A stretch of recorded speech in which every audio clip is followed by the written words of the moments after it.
The Kremers case begins with damp paper, warm cloud forest air, and you sitting beside the file, as tonight we follow what it was like to investigate it. Settle in, because there is no rush here, only the slow turning of pages.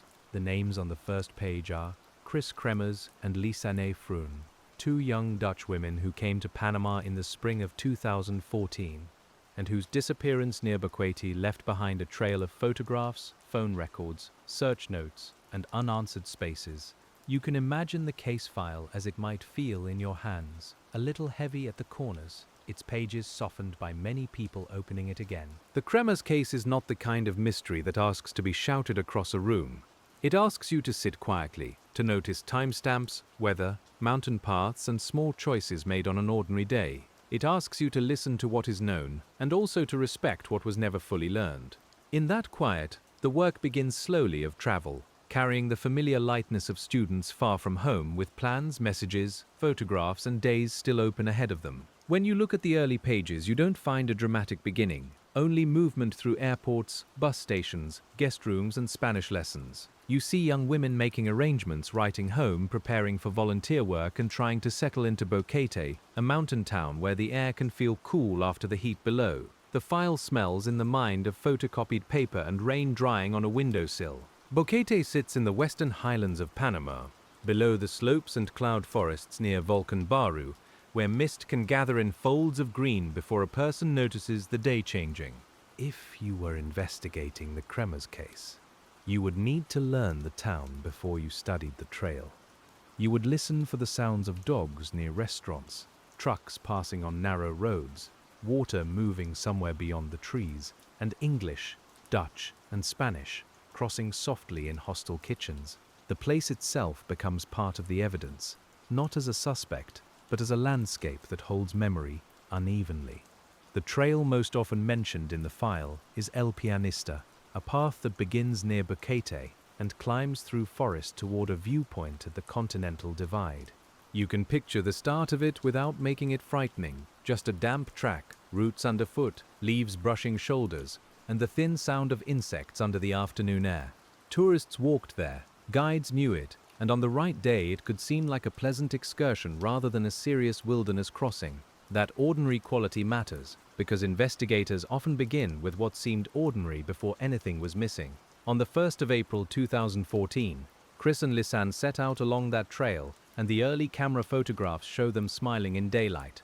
As you turn those pages, you see the investigators' problem begin to form, because the photographs are real, calm, and almost painfully normal. There are green slopes, wet stones, narrow places in the path, and the bright ease of two travelers documenting a walk. Nothing in those first images announces itself as an answer. You keep looking anyway, because in patient detective work, the plainest page can still hold weight. To investigate the Kremers case, you would begin by building the day again from fragments, placing each known image beside each known hour. The camera becomes a quiet witness, not emotional, not interpretive, only recording what was before its lens. You would note the clothing, the backpacks, the direction of travel, the terrain, the quality of light, and the sense that the women continued beyond the main viewpoint. You would not rush that conclusion. You would set it down carefully, because in a case like this, every confident sentence has to earn its place. The first kind of patience is geographical. You have to understand that a trail can feel clear in one direction and uncertain in another, especially where a visitor expects a loop and the land offers something different. You sit with maps that may not match the actual feeling of the ground, and you notice how paper makes distance look calmer than it is. A thin line becomes mud, slope, roots, wet leaves, and choices made while breathing hard. The Kremers case keeps returning you to that difference between a map and a path. Investigators had to ask what Chris and Lisanne understood about El Pianista that day, and what information was available to them before they began walking. You can imagine a guidebook page, a school notice, a casual recommendation, or a conversation remembered after the fact. Each one would have its own texture, a folded brochure, a note on a reception desk, a sentence spoken in passing while coffee cooled nearby. None of these things carry certainty by itself, but you gather them because understanding expectation is part of understanding movement. Then the file shifts. gently but clearly, from daylight photographs to absence. The women did not return as expected, and messages from home went unanswered. In an investigation, that is often where the room changes temperature. You can feel it in the host family's concern, in the unanswered phone, in the delayed realization that a missed appointment might mean more than a simple change of plans. Still, the first hours are not cinematic. They are practical, confused, human, and full of people trying to decide what level of worry is right. A guide expected to meet them the next morning, and when they were not there, concern began moving from private worry into official action. You sit with that part of the Kremers case and notice how investigations often depend on small responsibilities kept by ordinary people. Someone remembers a plan, someone knocks on a door, someone says the absence does not feel normal. The first search does not begin with perfect knowledge, only with concern, and with the sound of footsteps, phone calls, and questions traveling through Boquete. If you were there as an investigator, you would ask the same simple questions many times, because simple questions become anchors when everything else is uncertain. When were they last seen? What did they carry?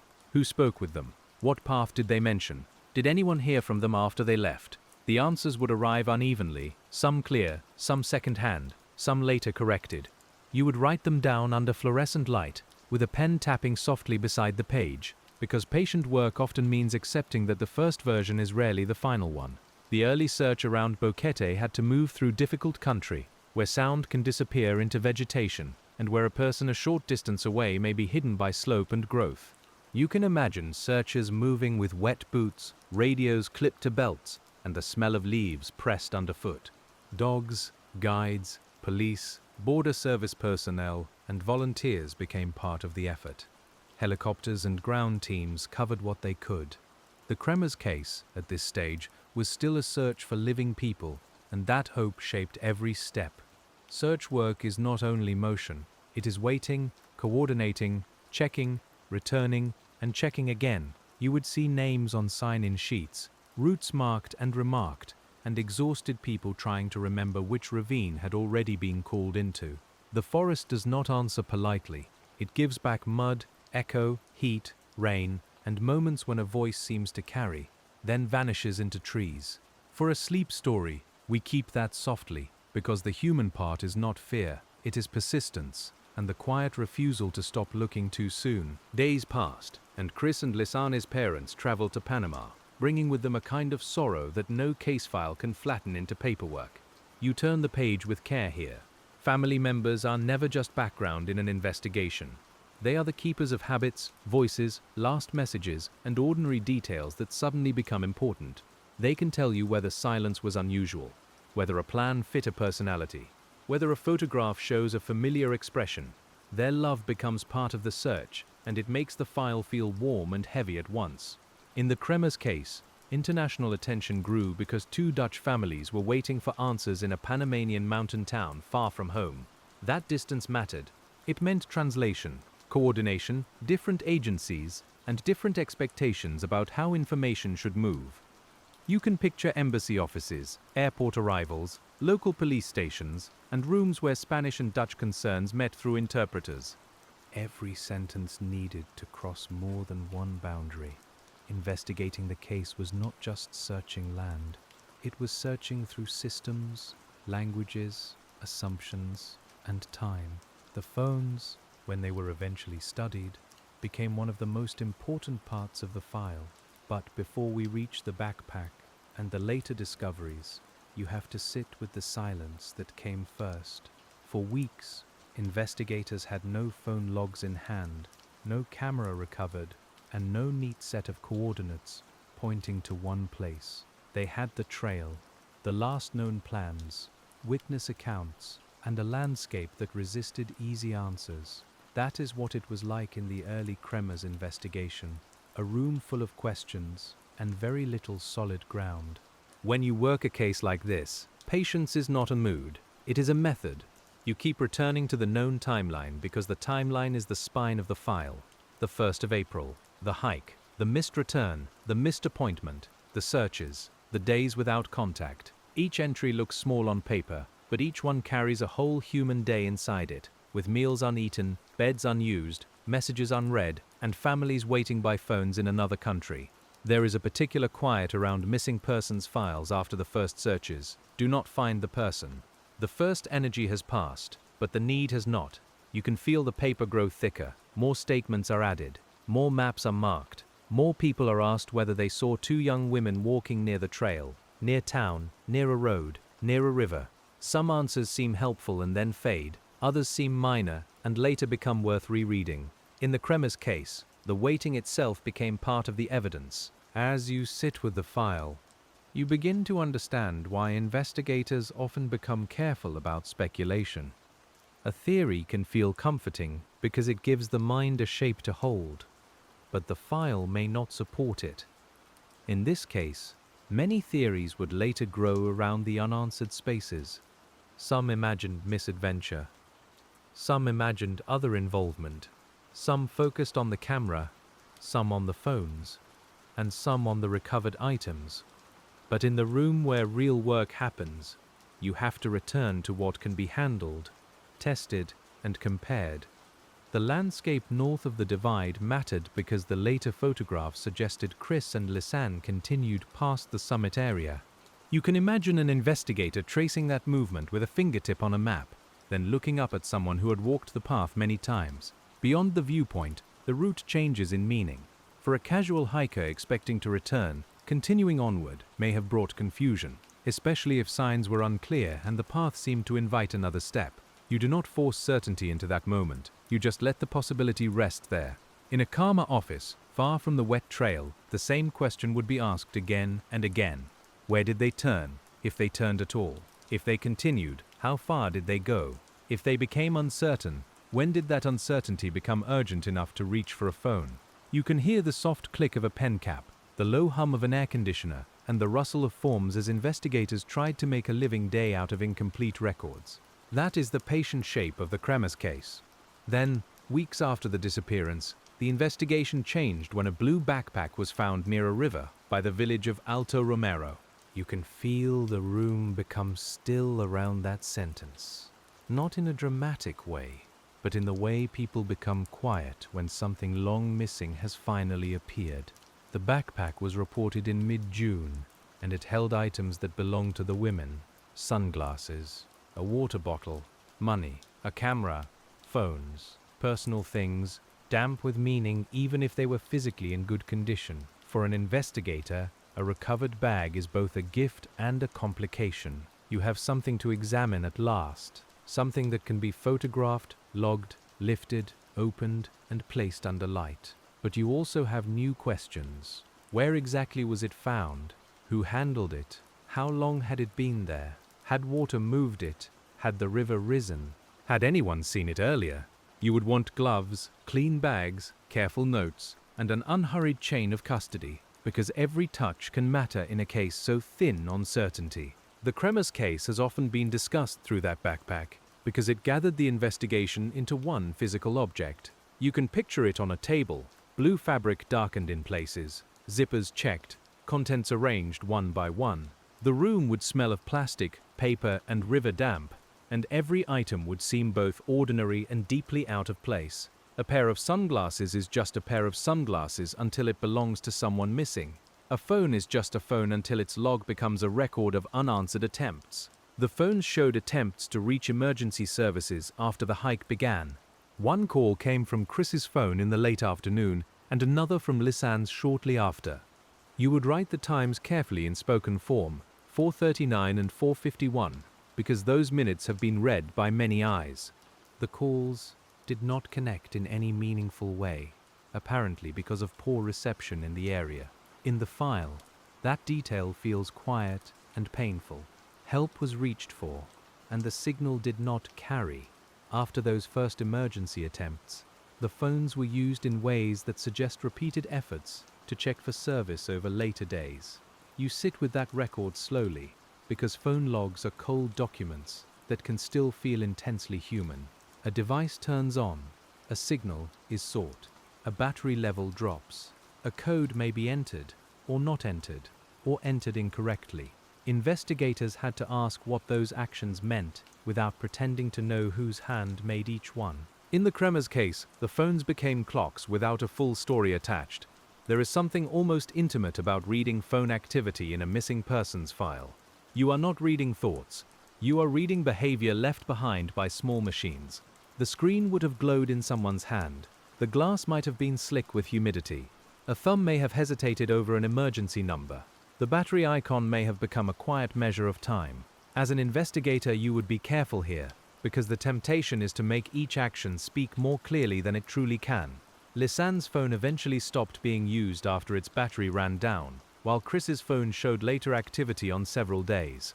You can imagine investigators placing these entries into a chart, not to create drama, but to see whether a pattern appears when the facts are allowed to sit side by side. Morning checks, later checks, long gaps. No successful call, no clear message sent out. The silence between entries may be the hardest part to read, because silence looks empty on paper, while it may have contained whole hours of effort, fatigue, waiting, and hope. The camera offered a different kind of record. It had daylight photographs from the hike, and then, days later, a set of flash photographs taken in darkness. You do not need to make those pictures frightening to understand why investigators studied them so closely. Most showed fragments, rock surfaces, branches, reflections, dark vegetation, rain or moisture in the air. One image appeared to show the back of Chris's head. Others seemed to show objects arranged or caught by the flash. The camera became a lantern that illuminated only pieces. If you were reviewing those night photographs, you might sit in a dim office with printed copies spread out across a table. The glossy paper would pick up the overhead light. Dark areas would swallow detail, while bright flash points would flatten leaves, stones, and nearby surfaces. You would look for horizon, water, slope, pattern, anything that might place the images on real ground. The Kremers case asks this kind of patience from you, the patience of looking at darkness without filling it too quickly with imagination. The night photographs were taken in the early hours of the 8th of April, several days after Chris and Lisanne disappeared. That date matters, and you set it gently into the timeline. By then, searchers had already been looking. Families were waiting. The phones had already told part of their quiet story. The camera, suddenly active in the dark, gave investigators a new section of the file that felt both valuable and elusive. It showed that something happened with the camera, but it did not explain why the shutter was pressed again and again. Some people have wondered whether the flash was used as a signal. Others have wondered whether the camera was used to light surroundings, mark a place, or document something nearby. You, as the quiet detective tonight, do not need to choose too quickly. You can hold each possibility as a small card on the table. Signaling would fit the repeated flash. Lighting would fit the darkness. Documentation would fit the visible objects. But the file does not sit up and answer. It remains still, and you learn to remain still with it. The sensory work of those images is strange and delicate. You can almost hear the small electronic click, then the brief white burst against wet stone. You can imagine the smell of soaked leaves, mineral water, and night air moving through a ravine or riverbed. The flash would have made nearby things too bright and everything beyond them disappear. That is what makes the photographs so difficult. They give too much light to the nearest surface and none to the wider world investigators needed to understand. In patient detective work, a photograph is never only a photograph. It is a point of view. It tells you where the camera was aimed, how close objects were, what the flash could reach, and sometimes what the photographer did not include. But it also hides the person holding it. In the Kremers case, the person behind the lens remains mostly unknowable in those night images. You can study angle, sequence, and interval, but you cannot hear breathing, intention, or the small thoughts that may have existed between one exposure and the next. The recovered camera also contained the daylight images from the first day, and investigators could compare those calm hiking photographs against the later dark ones. You turn from green daylight to black background, and the contrast is quiet but deep. In daylight, the path gives context.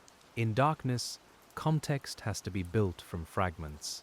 A stone shape might matter, a bit of paper or plastic might matter, a branch arranged in a certain way might matter. Yet each detail has to be held gently because overreading can become its own kind of noise. After the backpack, searches focused more strongly on areas connected to the river systems beyond the trail. The land there is not a tidy grid. It is broken by watercourses, steep ground, vegetation, and routes known differently by local people than by outsiders reading maps. You would need guides, translators, search teams, and local knowledge. You would need to listen when someone described a crossing, a bank, a cable bridge, or a path used by residents. The Kremers case could not be investigated from an office alone. There is a humility required when an outside investigator enters a landscape other people know through work, weather, and years. You can feel it in the way a local guide might pause before describing distance, because distance in that country is not only measured in miles, it is measured in mud, river height, slope, heat, and the condition of a person walking. A place that looks close on a map might be hours away on foot. A route that seems direct might be impossible after rain. Patient investigation begins by admitting that the land has its own language. As the search continued, remains and clothing were found in later stages, and those discoveries changed the case from a missing persons search into a forensic investigation. We keep this part gentle because the people involved deserve that. Investigators had to identify what was found, where it was found, and what the condition of each item could and could not say. Families had to receive news no family wants. The file became heavier. The questions did not disappear, they simply changed shape, becoming quieter and more difficult to answer. Forensic work in the Kremers case had to move carefully between two countries, two sets of authorities, and many public expectations.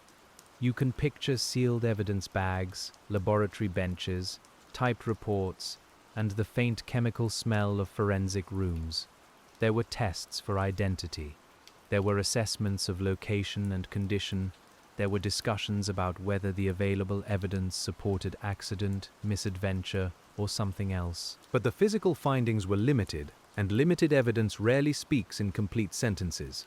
One of the hardest things for investigators is explaining uncertainty to people who are already in pain.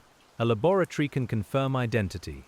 A phone can show activity. A photograph can show a surface. A map can show a route. But none of those things automatically tells the whole story of how two young women came to be lost, injured, unable to return, or beyond help. The Kremers case lives in that space between confirmed fragments and the larger narrative people naturally want. You learn, as you read, that wanting an answer is not the same as having one. Criticism later surrounded parts of the investigation, especially questions about evidence handling, search timing, and whether some items were protected as carefully as they might have been. You can sit with that without turning it into blame for its own sake. Investigations happen in real weather, with real exhaustion, limited resources, imperfect communication, and pressure from families, media, and governments. Still, careful handling matters. A fingerprint missed, a location imprecisely recorded, or an object moved before documentation can leave a small empty place that never fills again. That is part of what it was like to investigate the Kremers case. It was not just following clues. It was discovering, sometimes too late, which details should have been preserved more carefully. You feel the frustration in that. Not loud frustration, but the quiet kind that sits in an investigator's shoulders after midnight. A table full of evidence can still feel incomplete if one question was not asked early enough, or if one object passed through too many hands before reaching the lab. The public, meanwhile, began to build its own versions of the case. People studied the photographs, phone records, maps and news reports from far away, often with genuine concern and sometimes with too much certainty. You can understand why. The Kremers case contains the kind of fragments that invite human pattern making. A missing photograph, a repeated phone activation, a backpack found later. Dark images with no clear setting. The mind wants to connect them, because connection feels calmer than absence, but the investigator must be slower than the mind. When you work beside the file tonight, you can let the public theories remain outside the lamp's circle. They exist, but they are not the center of the work. The center is Chris and Lisanne, the searchers who looked for them, the families who waited, and the evidence that survived. The work is to ask what can be known without turning uncertainty into entertainment. It is to read the same entries again, not because rereading guarantees an answer, but because respect sometimes means refusing to look away. There was also the question of the trail itself, and whether a person unfamiliar with the route could keep walking beyond the expected turnaround point. You can imagine an investigator returning to El Pianista with parents, guides, or colleagues, feeling the incline in the legs and the damp air on the skin. The path would not look like an abstract line anymore. It would be a place with sounds, blind turns, open views, and moments where one direction might feel almost as reasonable as another. The Kremers case keeps asking you to stand there. In later reconstructions, people tried to understand how far Chris and Lisanne could have traveled before the first emergency call attempt. That question is practical, almost humble. It depends on walking speed, terrain, rest, confusion, and whether they stayed on the path. You would compare photographs against known locations, then estimate time from image to image. You would ask guides how long each section takes. You would listen to disagreement. The exactness of a phone log meets the softness of human movement, and the answer becomes careful rather than sharp. The first emergency call attempts in the late afternoon suggest that by then something had changed. We do not need to know exactly what changed to feel the importance of that moment. A phone was used for help, and that is enough to mark a line in the file. Before that line, investigators have photographs of a hike. After it, they have attempted calls, no successful connection, and the long uncertainty of the days that followed. You write the line down gently, because it belongs to real people. A calm investigation does not require you to dramatize the unknown. It requires you to sit with it in proportion. You can say that the first calls matter. You can say they suggest concern or distress. You can say they do not, by themselves, identify the cause. That kind of language may feel less satisfying than certainty, but it is more honest. In the Kremers case, honesty often sounds like restraint, and restraint is one of the ways a narrator can care for the people in the story. As the file grows, you notice how often evidence arrives out of order. The photographs from the first day are known only after the camera is found. The phone activity is understood only after the phones are recovered. The backpack changes the meaning of earlier searches. Later discoveries send investigators back to earlier assumptions. This is common in cold and difficult cases. You do not walk forward through knowledge in a straight line. You receive the ending of one clue before the beginning of another, then reorder the pages under the lamp. That reordering is quiet work. You might lay out a timeline on a long table, with paper strips marked by date and time. The 1st of April, the 2nd, the 3rd, the 4th, then the 8th, with the camera flashes in darkness, then the later phone activity, then mid-June, when the backpack appears. Each strip is a small bridge over not knowing. You move them gently, not because the paper is fragile, but because the lives behind it are. When investigators considered accident or misadventure, they were not closing their eyes to other possibilities. They were weighing geography, phone use, photographs, search conditions, and the absence or presence of certain findings. When others questioned that view, they were responding to gaps that remained. You can hold both realities at once. A likely explanation can still leave unanswered questions. A questioned investigation can still contain sincere work. The Kremers case is one of those files where patience means allowing complexity without letting it become confusion. You may notice as you keep reading that this case asks for a special kind of emotional discipline.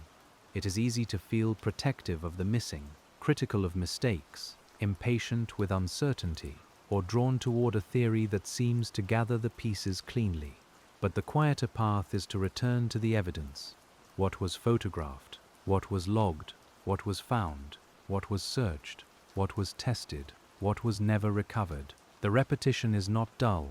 It is the rhythm of care. The sensory details keep you anchored as the facts grow more difficult. A backpack zipper, a wet map, a boot print fading in mud, the cold screen of a phone that once searched for signal, the flash of a camera turning leaves white for a fraction of a second, the paper smell of reports translated across languages. These are not decorations. They are the human scale of the investigation, the small textures that keep Chris and Lisanay from becoming only names in a timeline.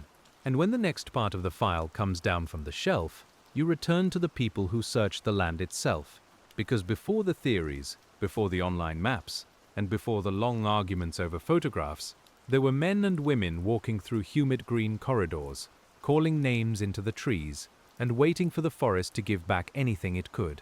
You can imagine the search teams beginning again in the grey light, when the mountain air still felt cool on the skin and the leaves held beads of water.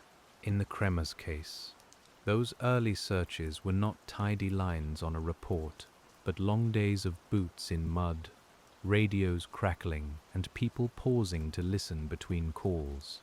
You would learn quickly that silence in a forest is not empty. It is layered with insects, water, distant birds, and the small, uncertain sounds that make every person stop and turn their head. If you were walking with those searchers, you would feel how hard it is to search a place that constantly folds around you. A ravine can hide what a road would reveal, and a slope can make a few yards feel like a locked door. Branches pull at sleeves, wet earth gives way under the heel. The path narrows, widens, disappears, returns, and asks the same question again. In the Kremers case, the land itself did not accuse or explain, but it shaped every hour of investigation. Search coordinators had to make decisions with imperfect information, and that is one of the quiet burdens you find in the file. They had to decide which routes to cover first, which reports to trust, how far two young visitors might have gone, and whether weather had changed what could be seen. You can picture a table with maps spread across it, corners curling in damp air, fingers tracing streams and ridgelines. Each mark on the page looked simple, but the real ground under that mark was not simple at all. The first searchers were also searching against time, before the backpack, before the phone logs, before the night photographs had given the investigation their strange second calendar. You sit with that and let it matter. They did not know where the story had gone. They did not know whether to look near the trailhead, beyond the divide, along watercourses, near farms, or along routes only local residents used. The Kremers case, in those days, was still mostly absence, and absence is hard to organize into a search plan. Local knowledge became important, because a place can be known in different ways by different people. You might know a trail as a tourist walk, while someone else knows it as a route between communities, a way to reach a field, a slope that becomes dangerous after rain, or a crossing that changes with the season. Investigators had to listen across those differences. They had to ask the same question in more than one form, because a good answer sometimes arrives only after the question becomes familiar. There is a particular texture to witness interviews in a case like this. You can hear chairs moving softly on tile, the scrape of a pen, the murmur of an interpreter, and the pause before someone says they are not sure. Maybe they saw two young women. Maybe it was another day. Maybe the clothing sounds familiar. Maybe memory has folded several afternoons together. In the Kremers case, witness accounts had to be treated gently, because memory is human, and human memory can be sincere without being exact. As you review those accounts, you begin to feel the difference between evidence and recollection. Evidence may be incomplete, but it usually stays still once collected. Recollection breathes. It changes when a person reads a headline, sees a photograph, hears someone else speak, or realizes later that a small moment might have mattered. You would not dismiss people for that. You would simply write carefully, compare cautiously, and remember that a witness is not a machine. The file needs their voice, but it also needs patience around it. In Boquete, the atmosphere around the disappearance must have changed gradually, from concern to unease, to a kind of communal waiting. You can imagine notice papers, conversations in shops, people looking differently at trails they had walked before. A town that welcomes travelers can feel personally unsettled when two visitors vanish nearby. The Kremers case did not belong only to officials, and it did not belong only to the families. For a time it belonged to everyone who looked toward the green hills and wondered where to search next. Chris and Lisanay's families entered this landscape carrying photographs, hope, and the terrible need for practical decisions. As you sit beside them in the file, you notice how family presence changes an investigation. It sharpens urgency, but it also brings detail. A parent can recognize handwriting, habits, hesitation, a face in a photograph, a pattern of communication, a kind of planning that strangers might miss. Their memories are soft and ordinary, but in the Kremers case, ordinary memory became part of the investigative work. When family members joined or observed search efforts, the investigation gained another emotional layer. You can picture damp jackets, tired faces, and people trying to remain composed while standing near the beginning of a trail their daughters had taken. The forest would not feel scenic to them. It would feel like a place holding a question. Investigators had to keep working, while also understanding the weight of that presence, because the person asking for answers was not an abstract public. It was a mother, a father, a sibling, a friend. That is one reason cold and difficult cases often leave such a long echo. They do not end for the family when the official day ends, or when a search team returns to base. The waiting continues through meals, hotel rooms, phone calls across time zones, and the quiet moments after everyone else has gone to sleep. You can imagine the sound of rain at night in Boquete, the dim light beside a bed, and a phone lying face up on a table. In the Kremers case, waiting was not empty. It was active and exhausting, but the ground search, with all its effort, still did not find Chris and Lisanne in those first days, and so the file begins to show the slow strain of not knowing where to look. You turn the page, and the paper seems a little colder. Search areas widened, theories shifted. Attention moved from the main path to possible side routes, from roads to forest, from visible clearings to places hidden by water and rock. Every direction asked for people, time, and daylight, and none of those could be used everywhere at once. You learn, in this part of the Kremers case, that search management is partly an act of choosing one uncertainty over another. If a team searches north, they are not searching south. If they follow a stream, they are not checking a ridge. If they respond to a sighting, they may lose hours that could have been spent elsewhere. These decisions can later look stark on paper. In the moment, they are made with damp maps, tired voices, shifting weather, and the pressure of hoping the next choice is right. Rain mattered, not as drama, but as a practical fact. Rain changes trails, raises water, softens ground, muffles sound, and makes small traces disappear. You can feel it in the search notes, even when the word itself appears only briefly. Wet paper curls, clothing clings, radios become harder to hear. A footprint that might have held its edge on a dry day becomes only a dark place in mud. The Kremers investigation unfolded in a landscape where weather was not background. It was part of the conditions investigators had to work within. The forest canopy mattered too.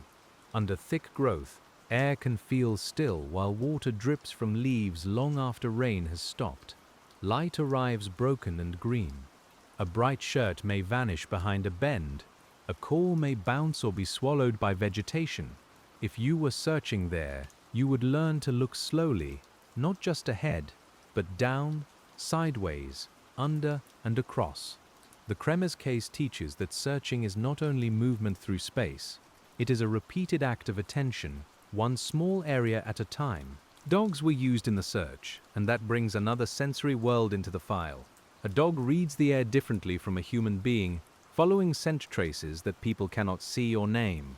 You can imagine handlers watching body language, reading pauses, changes in pull, a lifted head, a moment of interest that may or may not become something. Even this kind of search depends on weather, time, contamination, and terrain.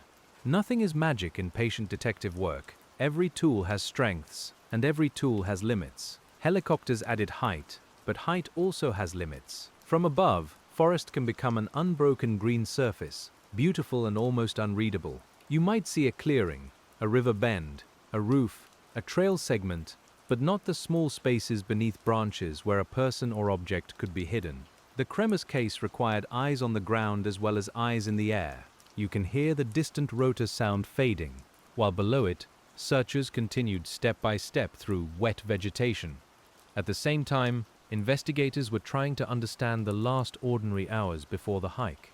You turn back in the file to Boquete, because missing person work often moves backward and forward at once. Where did Chris and Lisanne eat? Who did they speak with? What did they say about their plans? Did they seem prepared, uncertain, cheerful, tired, casual? Each answer might be small, but each answer helps form the outline of a day. In the Kremers case, the ordinary hours before the trail remained deeply important. Their belongings at the host residence mattered too, because what a person leaves behind can say what they expected to return to. You might note passports, larger bags, personal items, clothing, travel plans, and signs that the hike was meant to be temporary. Nothing about those things feels dramatic. That is why they matter. A room left behind can be a kind of quiet statement. It can say, "We are coming back." Investigators read rooms carefully, not because rooms speak plainly, but because they preserve habits. You can imagine the room after concern had settled over it. The bedclothes still, the air slightly warm, the faint scent of travel laundry and sunscreen. A brush, a book, a bag, a charger, small things placed without knowing they might later be studied. There is a tenderness in that kind of evidence. It reminds you that the people in the file had full lives, not just a final known route. The Kremers case is strongest, and most human, when you keep that fullness in view. Communication with the Netherlands added another stream of work. Records, family statements, photographs, background details, and media concern had to cross distance. You can picture email threads, scanned documents, time differences, and officials choosing careful words. The families needed information, but investigators also needed to preserve the integrity of the case. In any international disappearance, that balance is delicate. Too little communication leaves people frightened and angry. Too much speculation can damage the search. The Kremers investigation had to move between those needs carefully. Then there were the photographs from before the hike, the travel images that showed two young women exploring a place with curiosity. You might wonder why such photos matter to investigators, beyond identification or timeline. They matter because they show mood, clothing, equipment, companions, and context. They show what camera was used, how often photographs were taken, and what kinds of scenes the women tended to capture. In the Kremers case, even casual pictures became part of understanding how the camera later behaved. A camera has habits because its owner has habits. Some people take many pictures in sequence, some take only landmarks, some photograph signs, animals, meals, or companions. If you study the earlier images, you begin to know what normal camera use looked like for Chris and Lisanne. That context becomes useful when the later night images appear so different. You do not need to turn the difference into a theatrical mystery. You simply note that the pattern changed, and in an investigation, a changed pattern asks to be understood with care. The daylight images from El Pianista are among the clearest parts of the file. They place the women on the trail, they show progress, they show weather and landscape, they show smiles, rocks, trees, and the broad green openness near the divide. As you sit with those images, you might feel how strange it is that clarity can also deepen uncertainty. The camera tells you they were there, but not what happened afterward. It gives the beginning of a sentence, then leaves the rest unwritten. Investigators and later analysts tried to match those daylight photographs to known points along the trail. This is slow work. You compare a rock edge, a slope, a patch of vegetation, the direction of light, a bend in the path, a background ridge.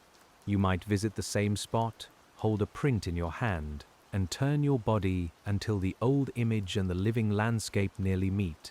The Kremers case asks for this kind of exactness not because exactness solves everything, but because it reduces the fog. There is a calm satisfaction in matching a photograph to a place, even in a sad file. It means one small uncertainty has been given an address. You can say, here is where this image was taken. Here is the path beneath their feet. Here is the view they saw. But the satisfaction is limited, because the next photograph may be farther along, and the one after that may be the last clear daylight marker. The investigation moves from known ground toward ground that becomes harder to name. The last daytime photograph of Chris crossing or standing near a small stream beyond the summit has been studied closely. You can imagine it printed on matte paper, laid beside a map, with someone pointing to the vegetation and asking how far beyond the divide it might be.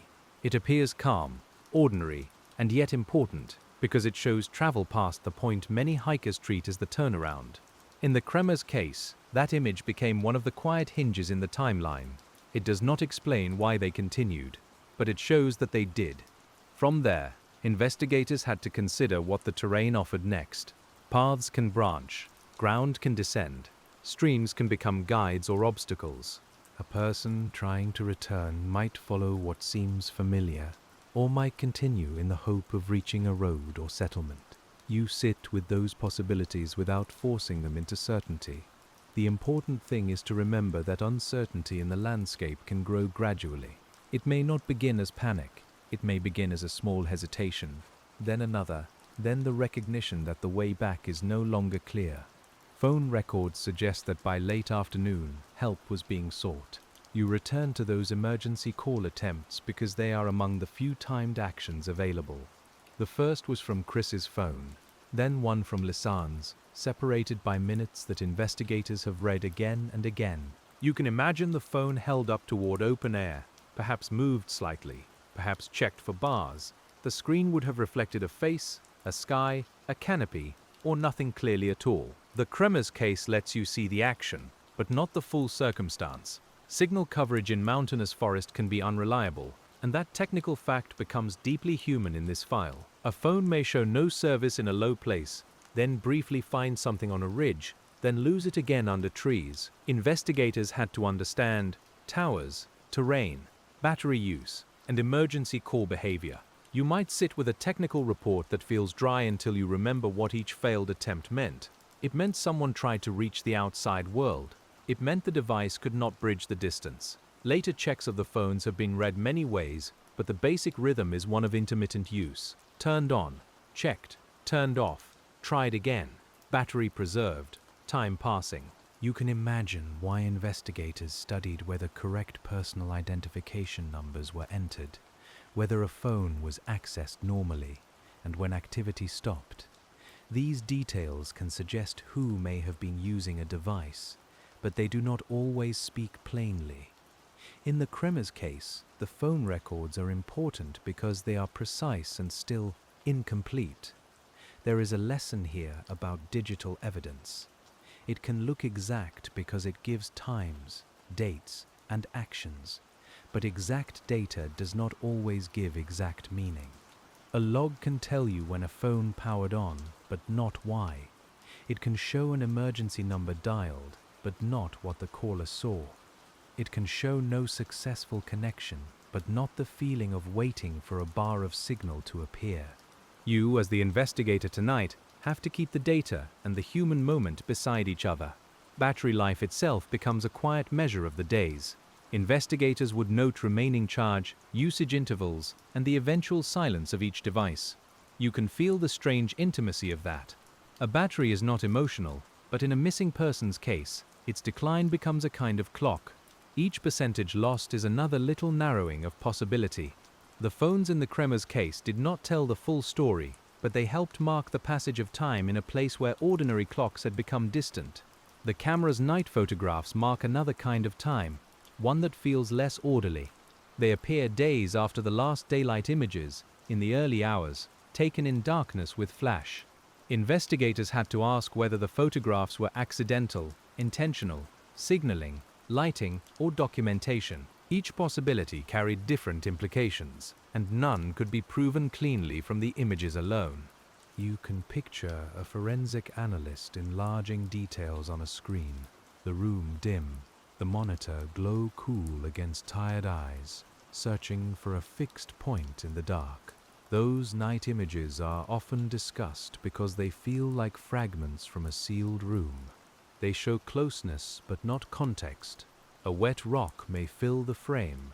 A branch may appear stark against blackness. A piece of material may catch the flash. Hair appears in one image, but not enough to explain the situation. Investigators had to study sequence, timing, direction, and content.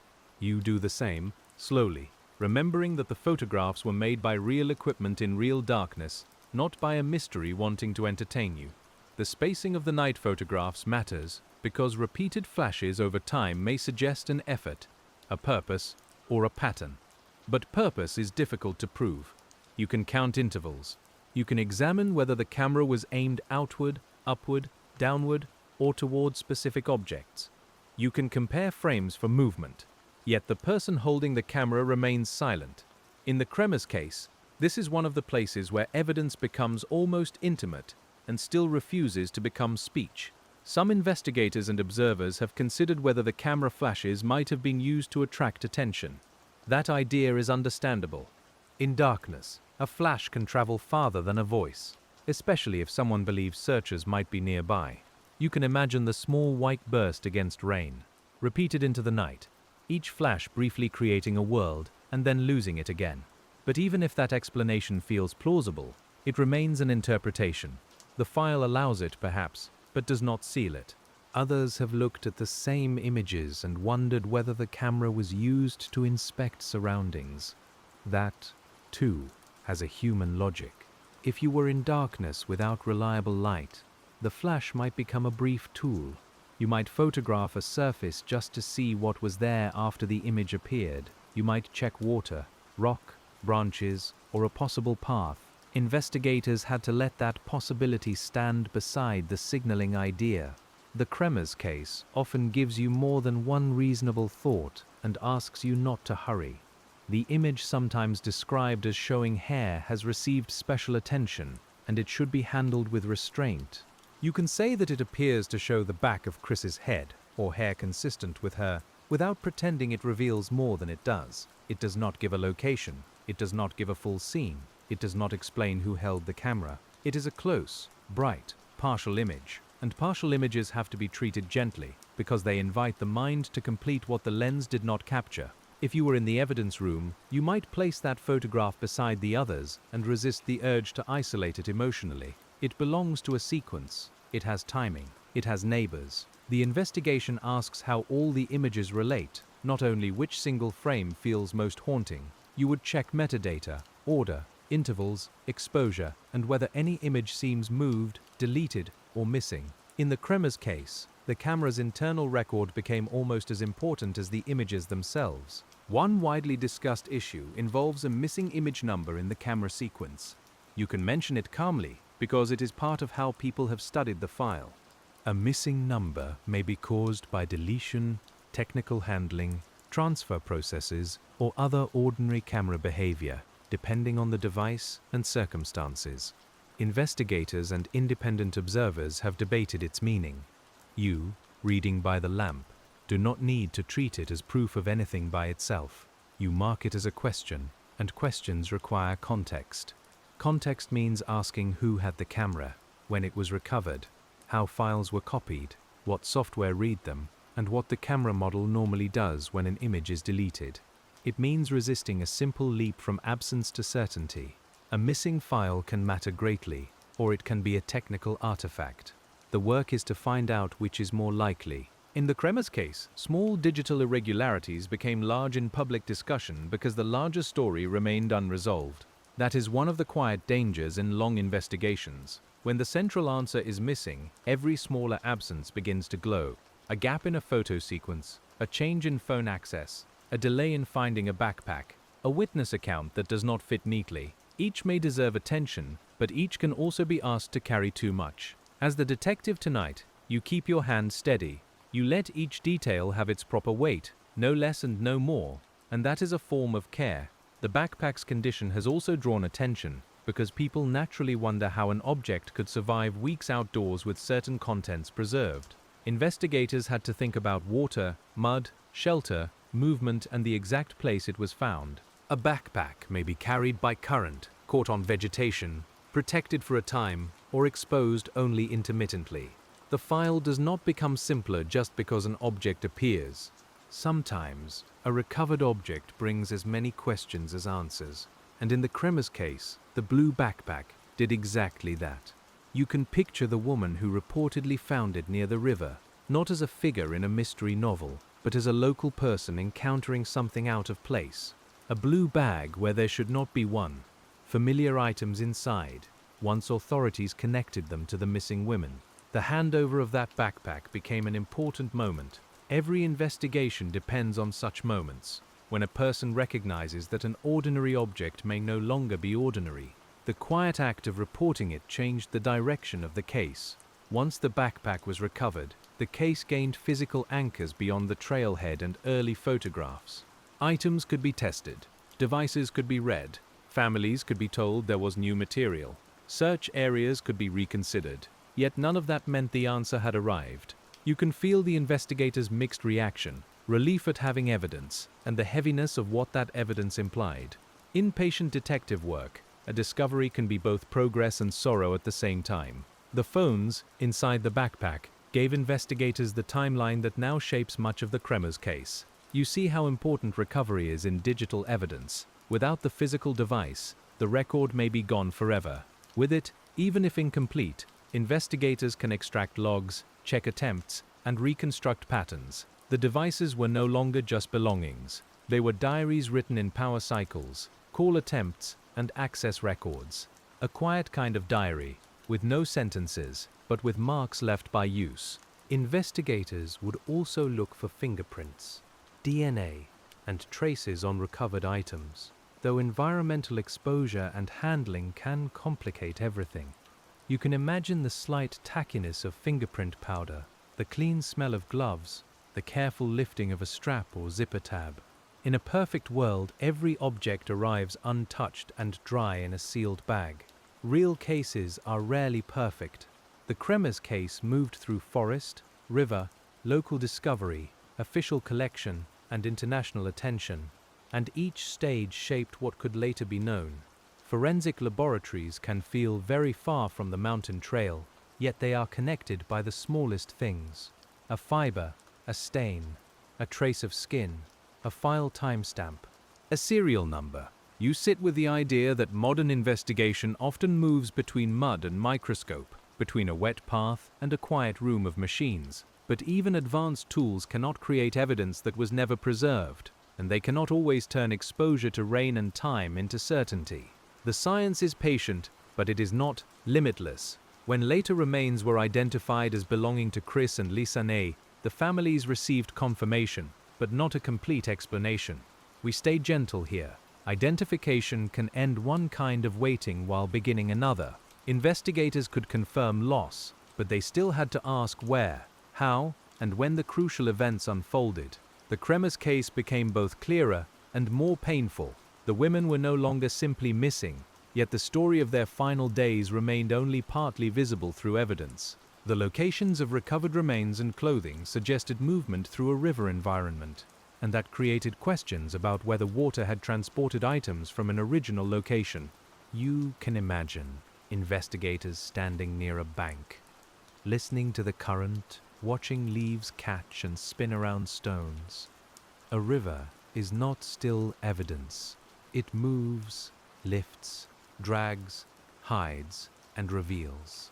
What is found at one point may have begun somewhere else. In the Kremers investigation, water complicated the map, turning place into a question rather than an answer. Hydrology is not a word that feels emotional, but in this file it becomes deeply relevant. Rainfall, current speed, river level, bends, debris, and seasonal changes all affect what may be carried and where it may settle. Investigators trying to understand recovered items had to think like searchers and like students of water. You, beside the file, can almost hear the river against stones, steady and indifferent. The sound is calming in one sense, but it also reminds you that evidence in water does not stay where human beings wish it would. A river can also separate official certainty from family certainty. Authorities may say an item's recovery fits a scenario. Families may ask why another item was not found nearby, or why searchers missed an area earlier, or why the condition of one object seems different from another. These questions are not unreasonable. They are the kind of questions love asks when the answer is incomplete. In the Kremers case, listening to those questions is part of respecting the people most affected by the file. The public record contains disagreement about the adequacy of the investigation, and you can hold that disagreement without raising your voice. Some believe the evidence points most strongly toward the women becoming lost or injured after the hike. Others believe the gaps leave room for another explanation. Investigators had to work within what could be documented. Families and observers had to live with what could not. The result is a case that remains discussed not because nothing is known, but because what is known does not feel whole. As you keep reading, you notice how important language becomes. Saying that something is consistent with one explanation is not the same as saying it proves that explanation. Saying no clear evidence of another person was found is not the same as saying every possibility is impossible. Good investigative language stays narrow. It does not overpromise. In the Kremers case, careful wording matters because so much harm can come from pretending uncertainty is certainty, or pretending questions are answers. The same care applies to Chris and Lisanne themselves. They should not be reduced to hikers who made a mistake, or symbols in an online debate, or figures inside a theory. You see them in the file as young women traveling, learning, taking photographs, making plans, and staying in touch with home. Their lives before the trail were rich with ordinary details. Patient narration returns to those details because they keep the human beings at the center, where they belong, and where the investigation first began. It is useful, sometimes, to pause with the investigators rather than the evidence. Imagine a detective or official late in the process, after the backpack, after the phone logs, after the laboratory reports. The room is quiet. A fan turns slowly. Paper edges lift in the warm air. There is enough evidence to reject some ideas, but not enough to answer every question. That is a hard place to work from. It asks for humility, and humility can feel unsatisfying when a family needs peace. The Kremers case also shows how media attention changes the atmosphere around an investigation. Once a case travels beyond the local area, information begins to move quickly, sometimes faster than verification. A partial detail becomes a headline. A corrected statement continues living in older articles. A rumor becomes part of what strangers think they know. Investigators then have to work not only with evidence, but with the noise surrounding it. You can almost hear that noise outside the closed office door, while inside, the file remains quiet. For sleep, we let the noise soften, but we do not pretend it never existed. Public fascination grew because the case contained photographs, phone logs, an unfamiliar landscape, and unresolved questions. Those things draw attention, yet attention is not the same as understanding. Understanding requires the slow pace we are keeping now, the willingness to revisit a time entry without turning it into a proclamation, to look at a photograph without making it carry an entire theory, to ask what else might be true. The missing persons posters and early appeals belong to another emotional layer of the investigation. You can imagine printed faces on paper, names repeated in different languages, contact numbers, descriptions, and the hope that someone had seen something. A poster is both public and intimate. It asks strangers to notice a person loved by others. In the Kremers case, those appeals carried the faces of Chris and Lisanne into streets, offices, and newsrooms. While the search continued under clouds and trees, there is something very human about how investigators return to the last confirmed sighting or last confirmed action. They stand there mentally, again and again, because it is the final place where the missing person is visible. For Chris and Lisanne, the camera provided that visibility on the trail. You can return to those daylight photographs with the investigators, noting each ordinary expression, each background detail, each place where the path bends out of frame. The file keeps asking you to begin there, because beginning there is honest. Then you move forward into the unknown, but only one step at a time. You do not leap from the last photo to the backpack. You pass through the emergency calls, the unanswered searches, the days of phone activity, the night photographs, the silence, and the eventual recovery of belongings. That order matters. It preserves time. It prevents the case from becoming a puzzle dumped onto a table, all at once. In the Kremers investigation, chronology is one of the few ways to keep the facts gentle and clear. The families conducted their own efforts to understand the route, including later visits and reconstructions, and those efforts show how hard it is to let an unanswered file rest. You can imagine parents walking the trail, guided by people who knew the area, stopping at places where photographs were taken. Every root and stone might feel charged with meaning, yet the mountain would still look like a mountain. Leaves would still move in the wind. A place can hold personal devastation while appearing unchanged to everyone else. That unchanged quality can be one of the most painful things about landscapes connected to a disappearance. The trail continues. Visitors still walk. Birds still call. Rain still falls. The world does not pause in the way human grief feels it should. Investigators know this too. They return to places where something terrible may have unfolded, and the place is indifferent, green, damp, alive. In the Kremers case, that contrast between living landscape and unanswered loss is part of the quiet sorrow. Yet, investigation is also a form of care, enacted through repetition. You return to the trail, you compare the map, you ask the guide again, you check the timestamp, you examine the phone log, you request the report, you translate the statement. None of these actions is dramatic. They are small, almost domestic in their steadiness, but taken together, they are how people try to answer the unanswerable.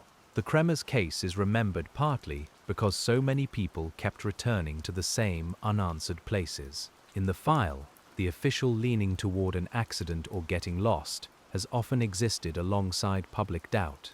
That coexistence is important. A case can have a most likely explanation and still leave reasonable discomfort in the spaces evidence did not fill.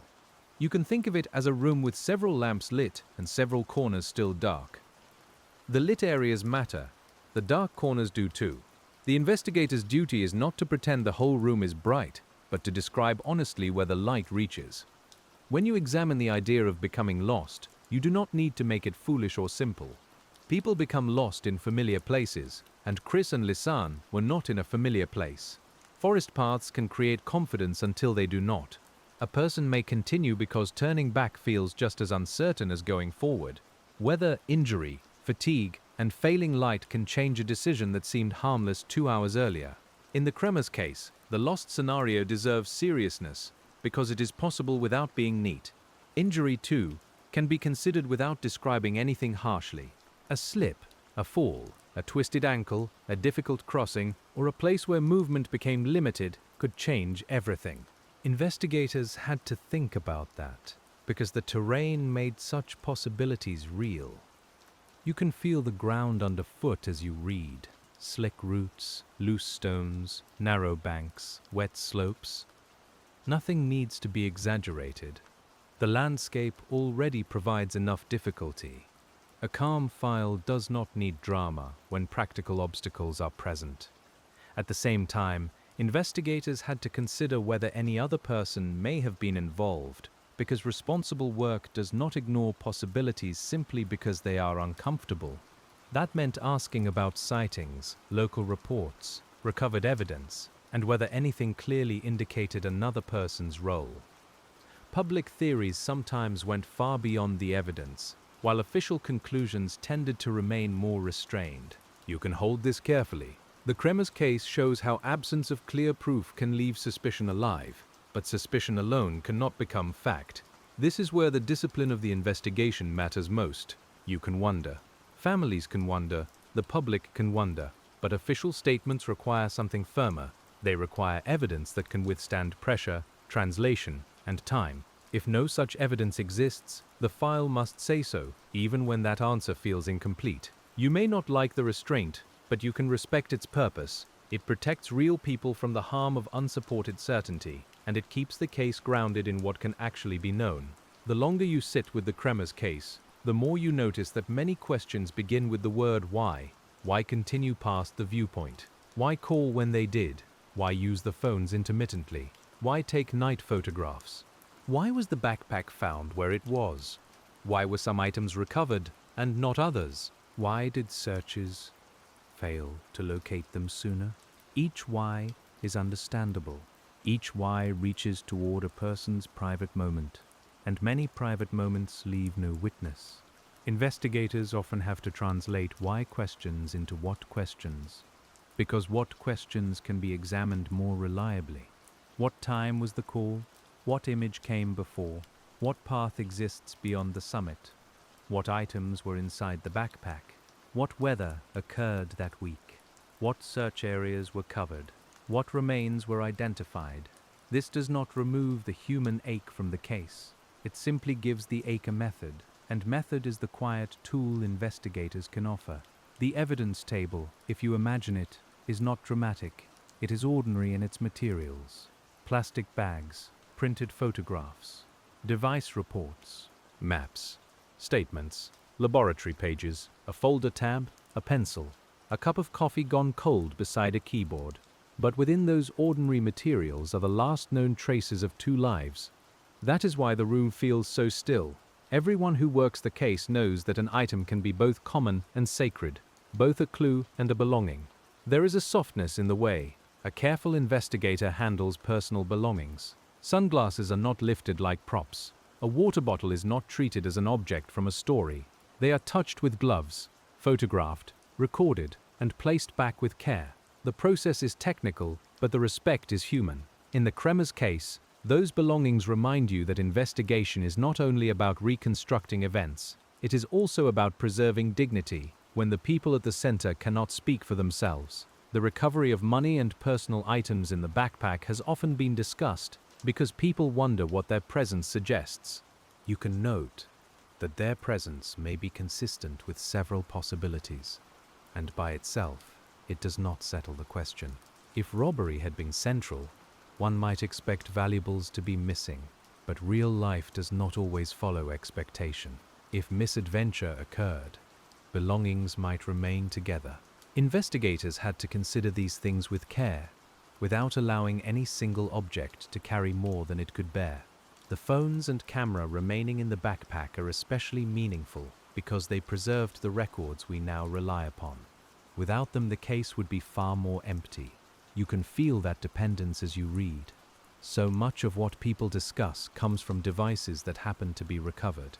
A missing phone would have left a gap. A damaged memory card would have changed everything. The Kremers case, as we know it, exists partly because small machines survived long enough to be read. That survival can feel almost fragile.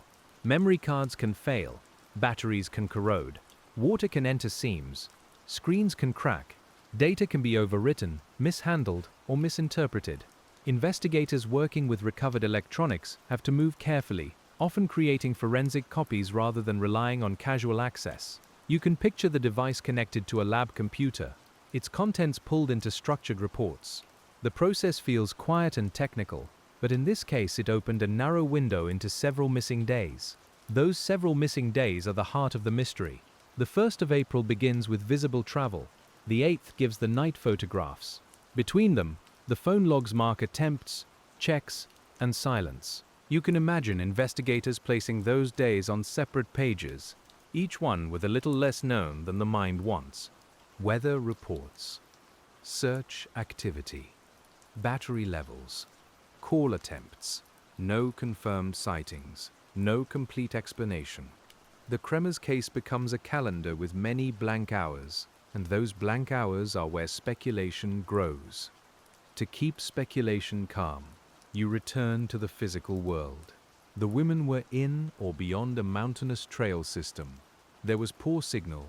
There were rivers and difficult terrain. There were search efforts that did not locate them in time. There were later recovered items and identified remains. These facts do not answer every question, but they form the floor beneath your feet. As long as you stand there, you can think clearly. If you leave that floor, the case becomes whatever the imagination wants it to be. A cold case style of listening asks you to accept the slower satisfaction of clarity without completion.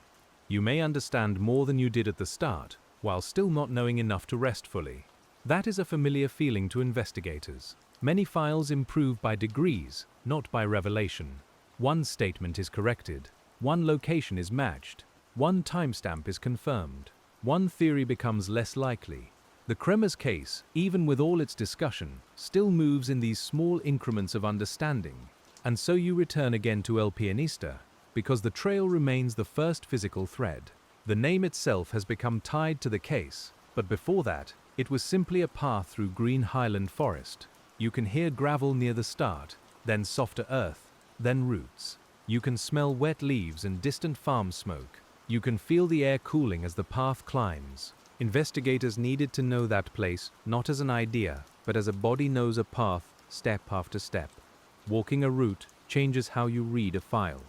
A slope that seemed minor on a map becomes tiring.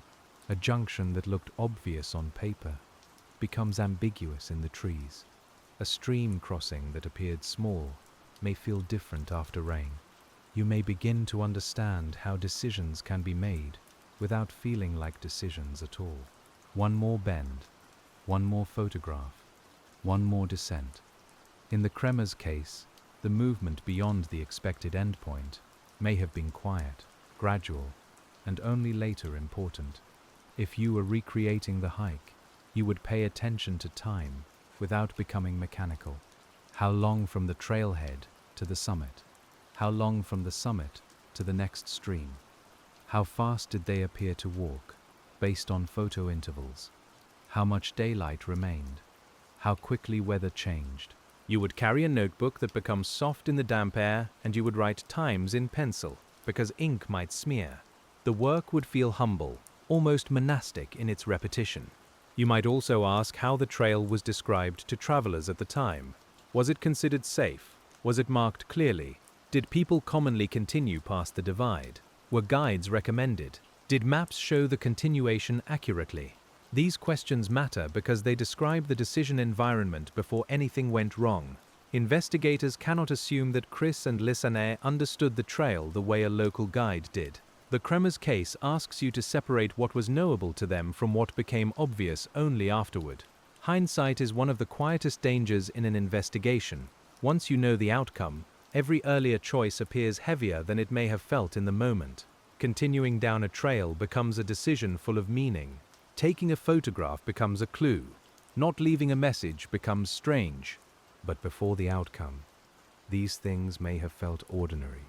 You, reading tonight, have to set hindsight down gently beside the file and not let it press too hard on the past. The same is true for search criticism. Once items are later found in a general region, it can seem obvious that searchers should have found them earlier. Sometimes that criticism may be fair.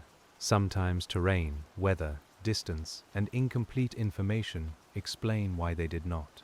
You can hold both possibilities. The Kremers case deserves scrutiny, but scrutiny works best when it understands the ground conditions.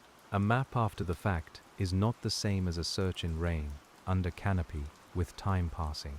Still, every missed opportunity in a case like this hurts.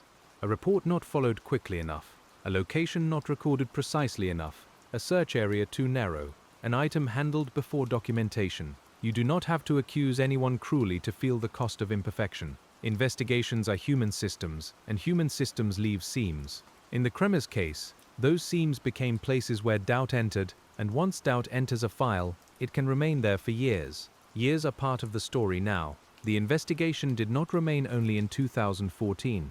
It continued in articles, family questions, online analysis, documentary work, and renewed attempts to understand the evidence. You can imagine the file being opened long after the first urgency had faded, its pages still smelling faintly of storage, its photographs still carrying the same green trail and black night. Time changes the people reading the file, but it does not change what the file contains. It only changes what questions they bring. Cold case attention can be helpful when it brings careful review. It can also be harmful when it turns real people into material for certainty games. You, as the listener and detective tonight, stay with the careful version. You ask what has been verified. You ask what is assumed. You ask where a claim began. You ask whether a detail comes from a report, an interview, a translation, or repetition across the internet. In the Kremers case, source discipline is not academic fussiness, it is respect. Translation is another subtle layer. Dutch, Spanish, English, and local terms all touch the case in different ways. A phrase in one language may become firmer or softer when repeated in another. A witness may be quoted through translation, then summarized by media, then rephrased by strangers. Investigators had to be aware of that drift. You can picture a line of text passing from one page to another, losing some shade each time. In a case built from small details, shades can matter. Names of places also matter. Streams, villages, trails, bridges, and regions may be named differently depending on who is speaking. A local description may not match a tourist map. A reporter may simplify a location. A later reader may misunderstand distance because a name covers a wider area than expected. In the Kremers investigation, grounding each discovery in precise geography was essential, and yet precision was not always easy. You keep returning to maps, but you remember that maps are only translations of land. When Alto Romero appears in the file, it brings the investigation beyond the familiar tourist center of Boquete and into the communities north of the divide.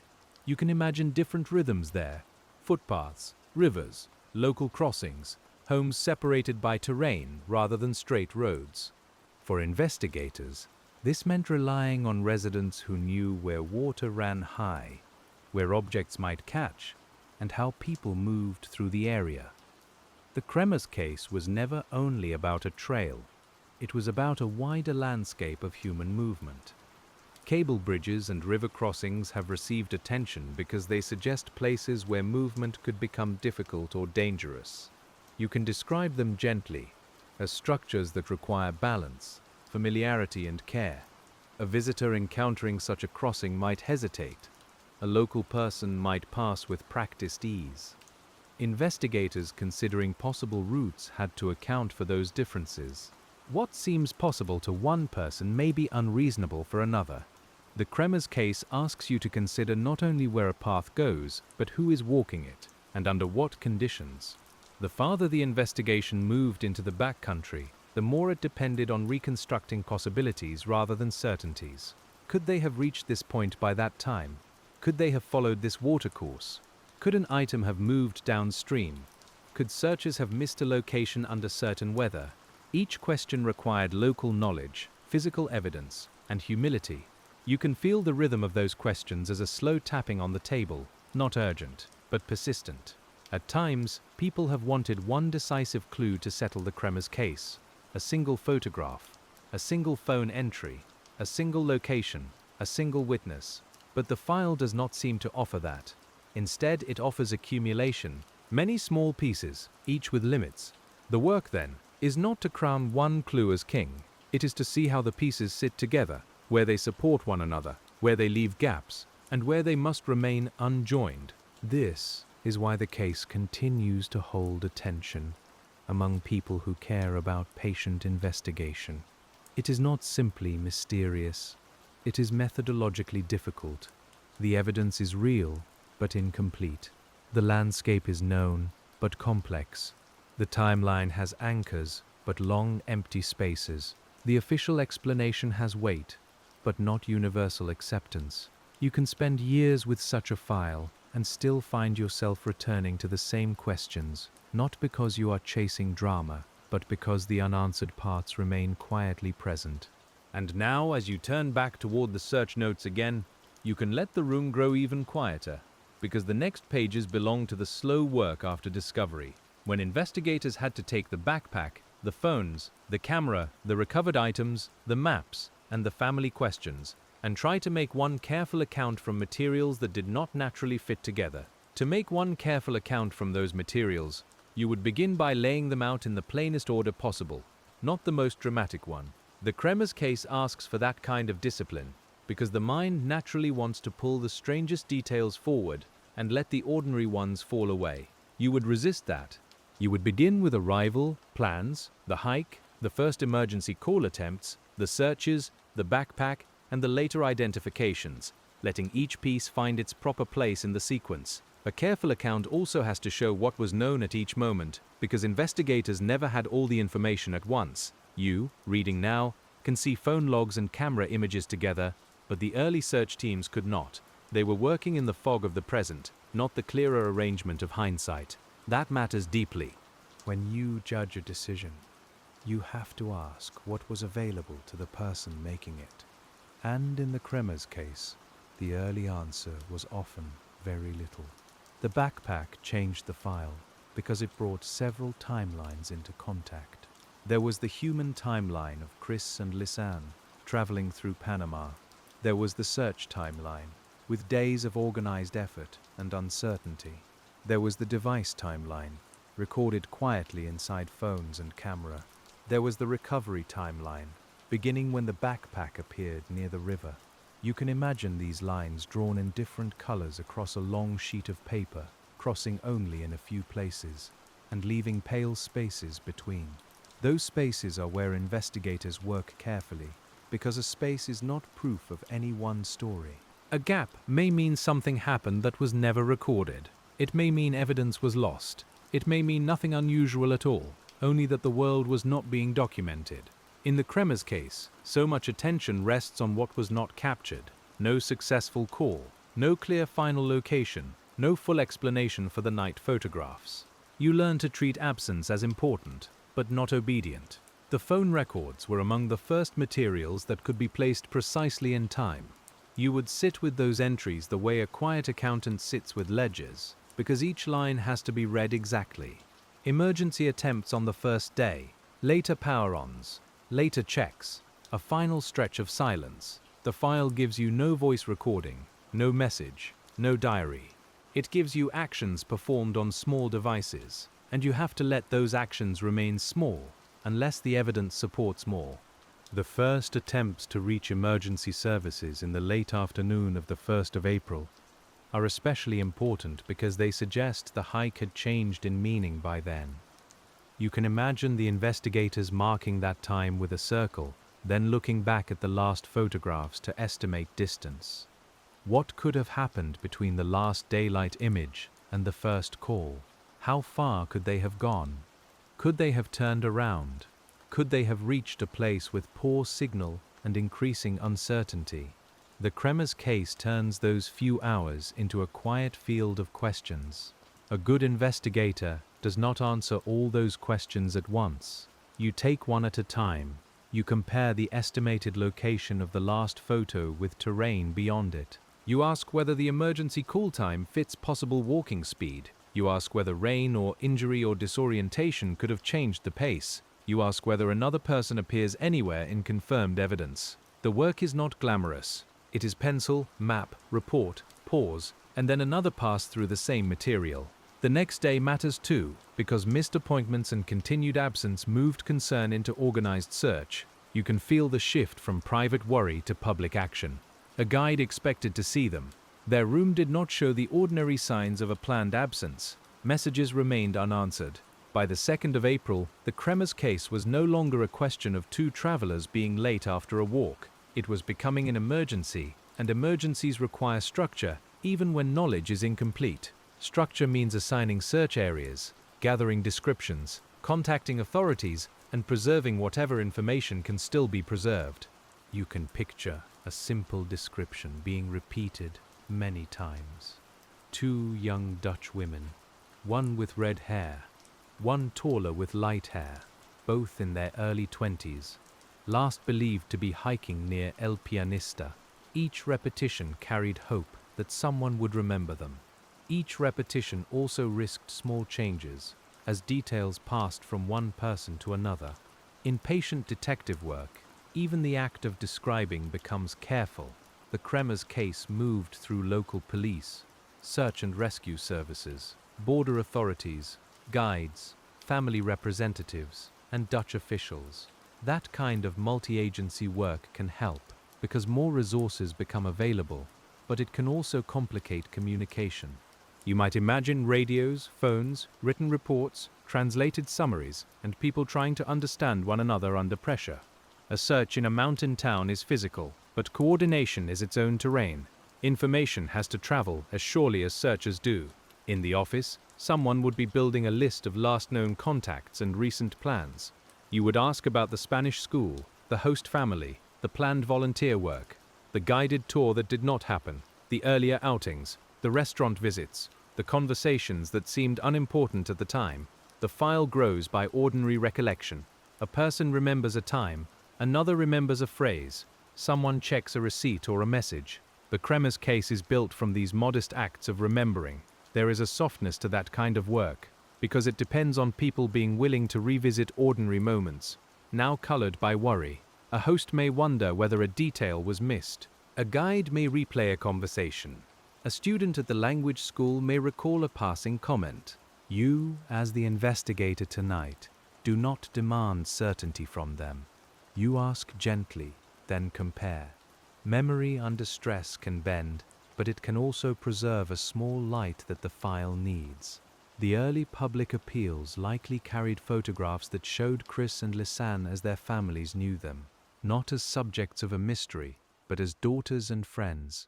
You can picture those images printed, passed around, shown on screens, held up in offices and shops. A face in a missing person's appeal has a particular stillness. It asks the viewer to bridge distance with attention.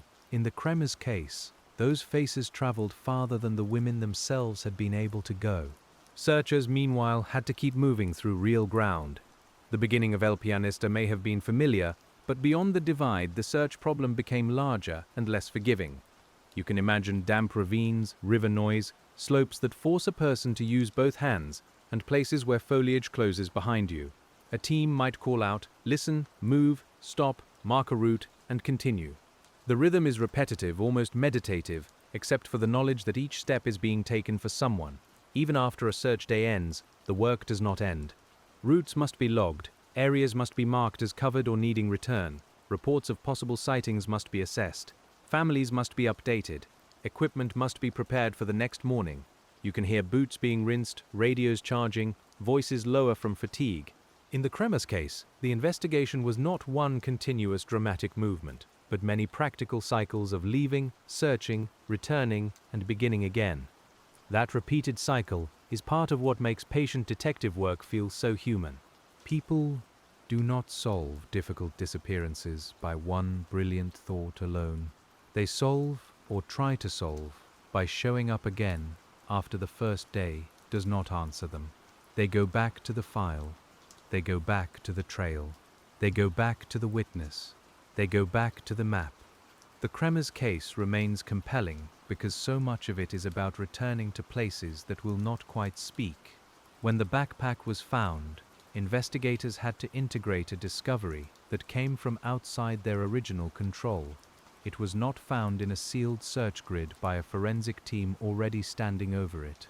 It came through local discovery, through people living in the area, through the imperfect channels real evidence often travels. You can imagine the concern that would create. Every investigator wants the first photograph, the first position, the first untouched condition. In reality, those first moments may already be gone. Still, the backpack gave the investigation a new center. You would record its contents carefully, because contents can say what remained together. The phones, the camera, a water bottle, sunglasses, money, documents or personal items. Each object would be given a line in a report. Each would be photographed and stored. The ordinary list becomes quietly emotional because these are not only objects, they are the things Chris and Lisanne had carried into the day and then into the unknown afterward. You can imagine the camera being removed with special attention. It held images, but not yet answers. Investigators would want to preserve its memory card and internal data to avoid accidental changes. The camera had been a tourist object before it became evidence. That transformation is one of the strange things about missing persons work. A device meant for birthdays, landscapes, and smiling travel pictures becomes a serious witness, and everyone in the room begins to treat it with an almost ceremonial stillness. The daylight images likely brought both confirmation and heartache. They confirmed the women had gone along the trail, beyond points that could be matched to known landscape. They also showed them alive, relaxed, and present in the last ordinary hours anyone could see. You might sit with those images longer than necessary, because investigators are human too. The sunlight, the green path, the faces turned toward the camera, all of it belongs to a day that did not yet know what people would later ask from it. The night images were different. They did not give faces in the same way. They gave surfaces, darkness, flash, and fragments. Investigators had to move from recognition to analysis. Where could this rock be? What direction might the camera have faced? Is that rain, mist, or moisture near the lens? Is the same object visible in more than one frame?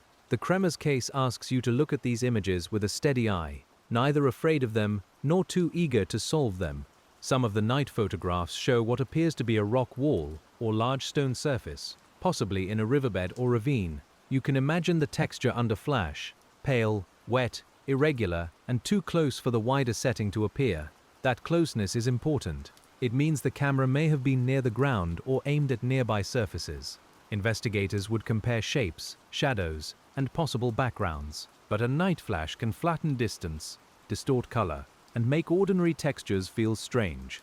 Other images seem to show vegetation, thin branches, or objects arranged near a rock, and these have invited many interpretations. You can hold them gently. Perhaps they were markers. Perhaps they were incidental. Perhaps the camera caught what was nearby while being used for another purpose. Investigators had to ask these questions without assuming that every visible object was intentionally placed. In a difficult environment, leaves, sticks, plastic, and paper can appear meaningful because the frame is narrow and the rest of the world is black. The intervals between night photographs may suggest bursts of activity and pauses. That is something investigators would chart. You can imagine a column of times, each one corresponding to a white flash in darkness, a short gap, a longer gap, another image. The pattern could be compared to signaling behavior, attempts to illuminate surroundings, or camera handling under stress. Still, the chart cannot tell you what the photographer hoped. It can only show the camera's actions, and the case remains quiet around them. Metadata, when preserved, can be a small anchor in uncertainty. It can tell date, time, device sequence, exposure information, and sometimes more. But metadata is not a person's voice. It is a mechanical record, useful and limited. In the Kremers case, the camera metadata helped build the timeline, but it could not explain intent. You learn, as investigators do, to appreciate what digital evidence gives while not asking it for what it cannot provide. That restraint keeps the work honest. The phones too created a pattern of use that people have studied for years. Emergency numbers were attempted. The phones were turned on and off. Some access attempts appear to have involved correct codes, while later entries raised questions about access. You can imagine investigators comparing logs from both devices, asking whether one person controlled both, whether battery preservation was deliberate, and how signal searches behaved in that region. The Kremers case does not answer these questions in a single line. It leaves them arranged like small stones across a table. Battery preservation is one of those details that can seem both practical and mysterious. Turning a phone off can be a rational way to save power when signal is poor. It can also happen because there is nothing else to do after a failed attempt. You can imagine someone checking, waiting, seeing no service, then turning the device off again to keep some charge for later. Investigators would not need to dramatize that. In a remote area, it would be a simple, sensible, human action. At the same time, later phone access details have made some observers uneasy. Questions about personal identification numbers, whether a correct code was entered, and who may have had which phone are understandable. You can write those questions down without letting them run ahead of the evidence. A ROM code can suggest many things, including confusion, injury, another person trying, or a simple reporting complexity. The careful investigator does not discard the detail.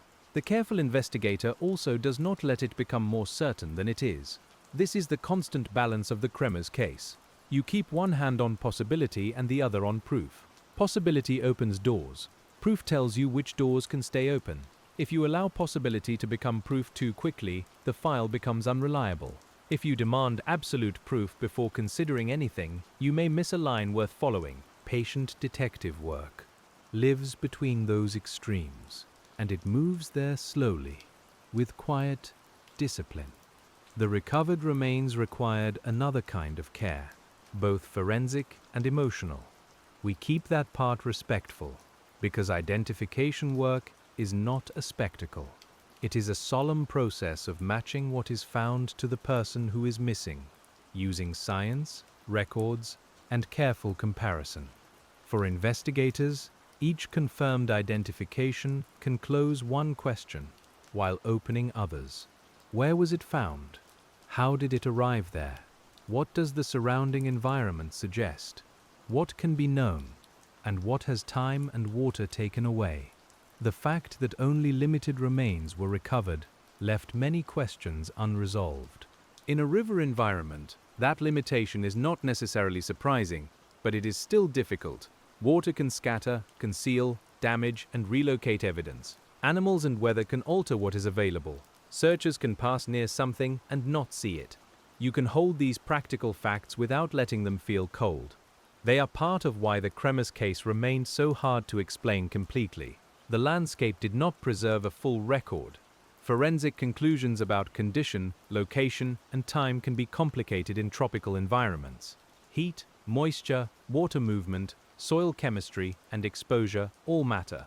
Investigators and scientists must speak carefully, often in ranges and probabilities rather than fixed answers. That can frustrate families and the public, but it is part of honest science. You can imagine a report where the most important words are cautious ones, consistent with, insufficient to determine, no conclusive evidence. In this file, those careful phrases carry real weight. The families, naturally, wanted more than careful phrases. They wanted to know what happened to Chris and Lisanne in the plain human sense. You can feel that need behind every question. It is not satisfied by a timeline of phone use or a map of discoveries. Those things help, but they do not replace the missing story. Investigators had to meet that need as best they could, while also acknowledging where the evidence stopped. That is one of the hardest emotional tasks in the Kremers investigation. There is no gentle way to tell a family that the file may never speak fully. Yet investigators sometimes have to say exactly that, or something close to it. They may explain that the evidence supports one broad scenario more than another, while still leaving details unknown. They may say that no clear sign of a criminal act was established, while also acknowledging investigative imperfections. The Kremers case sits in that difficult place, where official explanation and private grief do not perfectly meet. Public discussion often focuses on the gaps, and gaps can be meaningful, but families also live with the confirmed facts, which are heavy enough. The hike happened, the calls happened, the searches happened, the backpack was found, the camera held the day and the night, the phones recorded attempts and silence, the identifications brought confirmation. You can sit with those facts without trying to make them louder. They are already strong, and they deserve a calm room around them. As an investigator, you would also ask what lessons the case offered for future searches. Clear trail information, earlier coordination, better preservation of found objects, more precise location recording, improved communication between agencies and families. These lessons do not change what happened, but they may help another file someday. Patient detective work is not only about solving one case, it is also about learning how care can be made more careful the next time. The Kremers case became, in that sense, a teacher.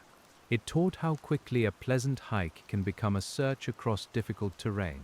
It taught how digital devices can preserve crucial traces, but not full answers. It taught how international investigations require translation not only of language, but of expectation. It taught how families need transparency, and how uncertainty must be spoken with compassion. None of these lessons is dramatic. They are quiet, practical, and lasting. When you return to the route itself, you may notice how many details depend on scale. A few hundred yards may be simple on a city street and demanding in steep forest.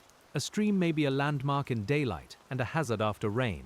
A trail that feels obvious going up may feel unfamiliar going down. These differences matter. They keep the lost or accident scenario grounded in lived experience rather than abstraction. The land around El Pianista was not a backdrop. It was an active condition. Still, if you are careful, you do not treat the land as an answer by itself. Terrain can explain risk, but it cannot narrate every moment. Poor signal can explain failed calls, but not every later phone use. Rivers can explain movement of evidence, but not every recovery pattern. The Kremers case becomes difficult because several explanations may be partly true at once. The trail may explain some things, weather may explain others, human decisions may explain others, and some things may remain unexplained. Investigators sometimes have to tolerate that kind of layered explanation. A public audience may prefer a single clean story, but real cases often resist clean stories. One event leads to another. And then conditions multiply. A wrong turn, bad reception, failing light, an injury, rain, water, delayed discovery, imperfect evidence handling, and public speculation can all coexist. None has to be dramatic on its own. Together, they create a file that is hard to close emotionally, even when authorities lean toward a practical conclusion. The Kremers case also reminds you how different certainty feels from peace. A report may say what is most likely. A family may still feel unrest. A public discussion may continue because a likely answer is not the same as a complete answer. You can respect that. Certainty is a standard of evidence. Peace is something else, something more private and less controllable. Investigators can offer work, documents, tests, and conclusions, but they cannot always offer the quiet ending people need. That may be why this case remains so present in the minds of many who read about it. It offers enough detail to hold attention, and enough absence to prevent release. You can see the trail, you can read the calls, you can examine the photos, you can mark the backpack, yet the central hours remain behind a curtain. The Kremers case does not shout from behind that curtain. It simply stays there, and people keep returning, hoping their next reading will find one more thread. When you work with a file this way, you begin to notice your own impatience. You want the map to settle. You want the photos to reveal their location. You want the phone log to explain the person using it. You want the backpack to tell exactly where it traveled. But patient investigation asks you to slow that wanting down. Wanting can guide attention, but it cannot decide facts. You breathe, you turn the page, and you let the evidence remain what it is. The ordinary material of the file helps with that slowing. Paper has weight. Photographs have edges. Maps fold and resist. A pen leaves ink only where the hand moves. These simple things keep the investigation grounded in the physical world, away from the speed of speculation. You can imagine a detective pressing a palm flat on a map to hold it open, while rain ticks against a window in Boquete. The Kremers case becomes less like a riddle then, and more like work. Work includes admitting when a lead has gone cold. A possible sighting may not match. A route may be searched without result. A theory may seem promising until a timestamp disagrees. A technical question may remain unresolved after consultation. Each dead end must still be documented. There is dignity in that. Not every effort produces an answer, but every honest effort narrows the field a little, or at least prevents the same mistaken path from being walked again without reason. The old detectives in long unsolved cases often speak about files as if they have weather. Some pages feel clear, some feel fogged, some carry the heat of urgency, and others the coldness of years. The Kremers case has all those temperatures. The early pages are bright with travel, the search pages are damp and unsettled, the device reports are cool and precise, the family questions are warm with grief. You move through them slowly, letting each page have its own air. If you were creating an investigative summary, you would not begin with theories. You would begin with established facts, then known uncertainties, then possible interpretations. That order matters. It protects the people in the case from becoming material for speculation before their reality has been honored. Chris and Lisanne were real young women in a real place on a real day. The file must never forget that. Every map, phone entry, and photograph is secondary to that first truth. The case also requires tenderness toward local people who became part of the story. Guides, residents, searchers, officials, and witnesses have all been discussed by strangers, sometimes fairly and sometimes not. In any public mystery, names can become flattened into roles: the guide, the witness, the finder, the official. But each person had a life beyond the case, and each may have carried their own memories of those weeks. Patient narration gives them human space too, not just function. That does not mean ignoring mistakes or inconsistencies. It means examining them without cruelty. If a statement changed, you ask why. If a report was delayed, you ask what caused it. If an item was handled poorly, you note the consequence. If an agency communicated badly, you say so plainly, but you do not turn human limitation into performance. The Kremers case deserves seriousness, and seriousness is quieter than accusation when the evidence is still incomplete. International cases can also create different assumptions about what a proper investigation should look like. Dutch expectations, Panamanian procedures, local resources, and media scrutiny did not always align. You can imagine frustration on all sides. Families wanted urgency and precision. Local authorities worked within their systems and terrain. Dutch officials sought information from afar. Translators carried meaning between rooms. In that mixture, misunderstandings could grow even when people were trying to help. The file contains evidence, but also the traces of these human systems. The more systems involved, the more important the chain of information becomes. Who first heard a report? Who wrote it down? Who translated it? Who passed it to search coordinators? Who confirmed it? Who corrected it later? These questions may sound procedural, but they can shape an entire search. In the Kremers case, a single uncertain report could redirect attention, while a missed detail might leave an area under-examined. Procedure, at its best, is compassion made organized. There is compassion in accurate mapping too. When a family asks where something was found, a vague answer can feel like another loss. A precise coordinate, a photograph of the location, a careful description of terrain. Those things can help people understand. They may not heal the wound, but they prevent the wound from being widened by confusion. Investigators in the Kremers case faced the challenge of making remote, difficult locations understandable to people who needed to know exactly where the evidence had been. The backpack location, the later recovery sites, and the trail landmarks all became part of a mental geography that families and observers tried to build. You can picture that geography as a dim map laid over the real mountains, with bright pins where evidence touched the world. Trailhead, summit, last daylight image, emergency call area, estimated rather than certain. Backpack, river, recovered items, each pin gives a sense of order. The spaces between pins remain shaded, and those shaded spaces hold much of the pain. When a case has shaded spaces, people sometimes fill them with confidence because uncertainty is uncomfortable. But in tonight's quiet room, you do not need to do that. You can allow shaded spaces to remain shaded. You can say, here is what investigators knew. Here is what they inferred. Here is what they could not show. That is enough for now. The Kremers case becomes more respectful when you let the unknown remain unnamed, rather than dressing it in a theory too quickly. The role of time in the case is also important. Time degrades evidence. Time changes memory. Time shifts public attention. Time allows careful review, but it also takes away traces that once might have been found. By the time the backpack appeared, weeks had passed. By the time all findings were studied, the original search window had closed. You can feel how time moves differently for investigators and families. For investigators, time is a factor. For families, time is a room they must live in. In later years, the case has been revisited by writers, researchers, and people drawn to unresolved mysteries. Some have tried to reconstruct the route in detail. Some have analyzed images. Some have questioned official conclusions. Some have defended the lost or accident explanation. You, as the calm detective tonight, can listen to that chorus from a distance. It shows that people still care, but caring must be guided by restraint. The Kremers case is not made more meaningful by louder certainty. It is made more meaningful by attention.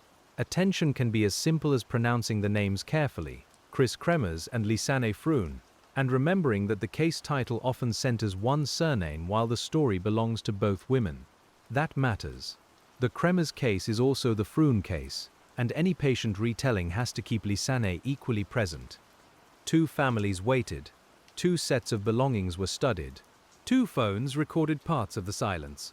Two young women walked into the green air of the Panamanian highlands, and neither returned as expected. When you hold both names in mind, the investigation becomes less abstract. Chris had her own habits, her own messages, her own way of being photographed. Lisanne had hers. Their friendship mattered. Their shared travel mattered. If one phone was used at one time and another at another time, investigators had to remember that there were two people, perhaps making decisions together, perhaps separated by circumstance, perhaps helping one another in ways the file cannot record. The evidence is mechanical, but the situation was human. That human dimension is what makes the phone logs so affecting. A call attempt is not only data, it may represent a decision made between two people. Should we call now? Should we save battery? Should we try again later? Which phone has charge? Which place might have signal? You can imagine those questions without pretending to know the answers. Investigators had to infer practical choices from traces left on devices, and those traces may represent conversations no one else ever heard. The same is true of the camera. A photograph may have been taken by Chris, by Lisanne, or possibly under circumstances we cannot determine from the image alone. Each possibility changes how people think about the sequence, but the camera does not identify the hand. You can feel the humility required by that. The Kremers case offers images, but not the voices around them. It offers light, but not intention. It offers a record of moments, but not the living context that would explain them. In a sleep narration, we let that humility become part of the rhythm. We do not press the images too hard. We look, breathe, and set them down. We return to the map. We return to the trail. We return to the families. We return to the searchers. The case becomes a circle of careful attention, not a race toward revelation. Each time around the circle, one detail may appear clearer, while another remains just beyond reach, and that is how old investigations often feel. The official investigative process had to consider cause and manner, but with limited evidence, final clarity was difficult. You can imagine medical and forensic professionals writing in cautious terms, because cautious terms are what the evidence allowed. They may have been able to identify remains, assess certain conditions, and rule out some things, while leaving larger questions unanswered. The public often wants a sentence that ends the matter. Science sometimes gives a paragraph with qualifications, and in this case, those qualifications mattered. Qualifications can be frustrating, but they are a sign of integrity when used properly. A good report does not pretend to know more than it knows. It does not decorate uncertainty. It names limits. In the Kremers case, the limits were substantial because the environment, time, and incomplete recovery all restricted what could be learned. You can almost hear the quiet of a laboratory after a report is finished, the machines cooling, the pages printed, the answer present, but partial. That partial answer then had to be translated back into human conversation. Officials had to speak to families. Families had to speak to one another. Reporters had to summarize. Readers had to interpret. At every step, nuance could be lost. A cautious phrase might become a firm headline. A possibility might become a claim. A doubt might become suspicion. You, reading slowly, can restore some of that nuance by refusing to rush. The Kremers case benefits from a voice that keeps its temperature low. As you move deeper into the file, you may notice the emotional difference between finding evidence and finding explanation. Evidence can be touched. Explanation has to be built. A backpack on a table is evidence. A theory about how it reached the river is explanation. Phone logs are evidence. A story about who used the phones is explanation. Night photographs are evidence. A claim about why they were taken is explanation. The Kremers case asks you to keep those categories separate, even when the heart wants them joined. That separation is one of the main skills of patient investigation. You can hold evidence close while keeping explanation tentative. You can say, "This item was found here," and then ask what that may mean. You can say, "This call was attempted then," and then ask what circumstances fit. You can say, "This image exists," and then ask what uses of the camera are plausible. The space between statement and interpretation is where careful work happens. It is a quiet space, but it is essential. Sometimes that space is where new questions are born. If the night photographs were signaling, who or what might have been visible or audible nearby? If they were lighting the area, why take so many images rather than use the screen or flash differently? If they were accidental, what caused repeated activations over such a period? If they were documentation, what was being documented? None of these questions has to be answered tonight. They simply show how one piece of evidence can open several calm paths of inquiry. The Kremers case also shows how technology leaves traces that older missing persons cases never had. A century ago, investigators might have had no phone logs, no digital photos, no metadata, no device batteries to study. Here, Modern devices gave more information, but also created new uncertainty. Data can be precise enough to invite overconfidence. A timestamp feels final. A sequence number feels meaningful. A battery level feels revealing.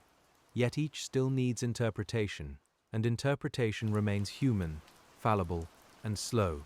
You can imagine an older detective learning to trust digital specialists while still relying on old skills. Talk to witnesses.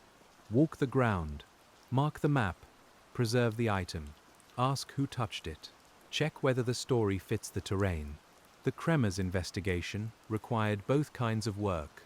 It needed forensic extraction and muddy boots, metadata and local knowledge, laboratory caution and family listening.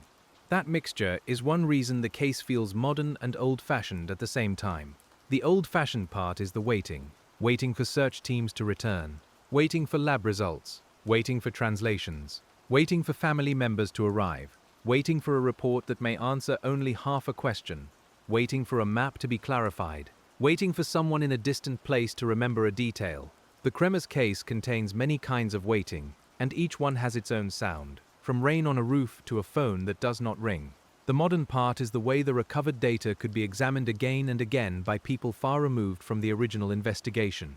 Images could be enlarged, timelines could be rebuilt, maps could be compared online. The case became, for many, a digital archive of uncertainty. But the real investigation began in physical places, and it affected real families. You keep returning there because the screen can make the case feel weightless, while the truth of it was never weightless at all. There is a temptation, when studying a famous unresolved case, to think that more looking must eventually equal knowing. Sometimes it does. An overlooked detail appears, a new test becomes possible, a witness comes forward. But sometimes more looking mostly shows the shape of the limits. In the Kremers case, years of attention have clarified many aspects, while leaving the central experience of Chris and listenee beyond direct reach. That is hard, but it is also part of honest investigation. Honest investigation is allowed to end a sentence with, "We do not know." It can be difficult to say, especially when the world expects confidence. But saying "we do not know," it's not failure if the evidence truly does not show more. It is a marker of respect for reality. You can feel that in the Kremers file, the strongest parts are those that stay close to evidence. The weakest parts, wherever they appear, are those that pretend a gap has already confessed. As the account was assembled, investigators also had to decide how to present likelihood. A scenario of becoming lost or injured beyond the trail may fit many facts. The failed emergency calls fit poor signal. The intermittent phone use fits attempts to conserve battery. The night photographs may fit signaling or lighting. The recovered items fit movement through a river system. Yet each fit is not the same as a complete reconstruction. The Kremers case remains a lesson in the difference between fitting and finishing. A finished story has a beginning, middle, and end. This file has a beginning, then fragments, then recovery, then interpretation. You can make a careful account from that, but you cannot create missing scenes without evidence. The restraint may feel unsatisfying, but it keeps Chris and Lisanne from being used as characters in an invented ending. In tonight's room, the file stays open on the table, and what is not known is allowed to remain quiet rather than being forced into shape. The family's public questions are part of that open table. They have asked, at different times, for clarity about searches, evidence, and conclusions. Those questions deserve to be heard as expressions of love and responsibility, not merely doubt. When a person is lost, the family becomes a kind of secondary investigator, not by choice, but by necessity. They keep asking because asking is one of the few actions left. In the Kremers case, those questions have helped keep attention on details that might otherwise have faded. Attention, however, must be kind. You can study a case without turning grief into entertainment. You can analyze a photograph without forgetting whose photograph it was. You can discuss phone logs without losing sight of the hands that held the phones. You can question procedure without accusing carelessly. This is the posture we keep tonight, seated beside the file with a small lamp, letting the evidence breathe. The Kremers case asks for nothing less than that kind of kindness. And as the pages settle again, the next thing to examine is not a dramatic new clue, but the slow afterlife of the case itself. The years in which reports, photographs, maps, and family questions kept circulating, while investigators, researchers, and ordinary readers returned again and again to the same green trail and the same unanswered hours. The afterlife of the Kremers case began almost as soon as the first official explanations failed to satisfy everyone who was waiting. You can feel that afterlife in the way documents were reread, photographs were copied, maps were marked again, and people returned to the same handful of facts with different kinds of patience. The case no longer belonged only to the urgent days of searching. It entered the slower rooms of review, where evidence is not gathered from the forest, but from memory, reporting, and comparison. In those later rooms, the work feels different. There are fewer wet boots and more screens, fewer radios and more documents, fewer search teams and more people sitting alone at a desk, trying to understand a place they may never walk. You can imagine someone enlarging a night photograph until the pixels lose their shape, then leaning back, realizing the image has yielded all it can. The Kremers case became a reminder that scrutiny can be sincere and still reach a limit. The trail itself, El Pianista, continued to draw attention because it remained the last confirmed setting for the beginning of the disappearance. You and I return there again, not to create tension, but because the investigation keeps returning there too. A path is a sequence of decisions made by the feet. Each bend, incline, crossing, and view can affect whether a traveler feels oriented. When people later walked the trail to understand Chris and Lisani's route, they were not only walking through forest, they were walking through questions. Some later visitors described the main trail as reasonably clear up to the summit, while the continuation beyond it could feel less like a tourist hike and more like a route into different terrain. You can hold that distinction carefully. If the women continued beyond the common turnaround point, investigators had to ask whether they knew they had crossed an invisible boundary in risk. The Kremers case does not require us to decide what they understood. It asks us to notice that a path can change character without announcing the change. That kind of quiet shift matters in missing person work. A road has signs, shoulders, junctions, houses, and passing cars. A forest route may have only slope, water, and the memory of where you think you came from. You can imagine the air cooling slightly under thicker cover, the smell of wet roots, and the sound of moving water growing louder. If you are unfamiliar with the area, the land can still look inviting while becoming harder to read. Investigators had to treat that possibility as real. The Kremers case has often been approached through maps, but maps flatten difficulty. A blue line for water does not show how loud the stream sounds after rain. A contour line does not show how knees feel after descending for an hour. A trail mark does not show whether branches conceal a turn. You, as the detective tonight, keep reminding yourself of that. The file needs maps, but it also needs imagination disciplined by terrain. The kind of imagination that asks how a body moves through damp green space. Later analysis of the daytime photographs helped many people understand the route more clearly. You can picture each image matched to a place, like a small window fitted back into a wall. There is satisfaction in that work. A stone becomes known, a vista becomes a location, a stream becomes the last confirmed visual marker. Yet, the more firmly those early locations are placed, the more the unknown after them begins to feel distinct. The confirmed trail ends, and the unanswered ground begins quietly beyond it. That is one reason the last daylight photo holds such weight. It is not disturbing in itself. It is simple, a moment on a walk, with ordinary light and forest around it. But, because it stands near the edge of what can be placed confidently, it becomes a threshold in the file. You can imagine investigators returning to it again and again, not because it reveals a hidden message, but because it is one of the last places where the day still speaks clearly. From there, the emergency call attempts become the next anchors. You set them down as gently as a watch on a table. Late afternoon, the 1st of April, Chris's phone. Then Lisani's phone. No successful connection. In the Kremers case, those attempts create a narrow bridge between the visible hike and the invisible problem. Something had become serious enough for help to be sought. The exact nature of that seriousness remains beyond the line of sight, and that is where careful narration has to pause. When people debate the case, they sometimes want those calls to prove more than they can. A call to emergency services can show need, concern, or alarm, but it cannot by itself say whether the cause was injury, being lost, another person, or some combination of conditions. Investigators had to read the calls as strong evidence of trouble, but not as a complete explanation. You can feel the restraint in that. It is not reluctance to answer. It is the file asking not to be pushed beyond itself. The repeated use of the phones over the following days suggests that the devices remained important after the first attempts failed. You can imagine a phone being kept dry as well as possible.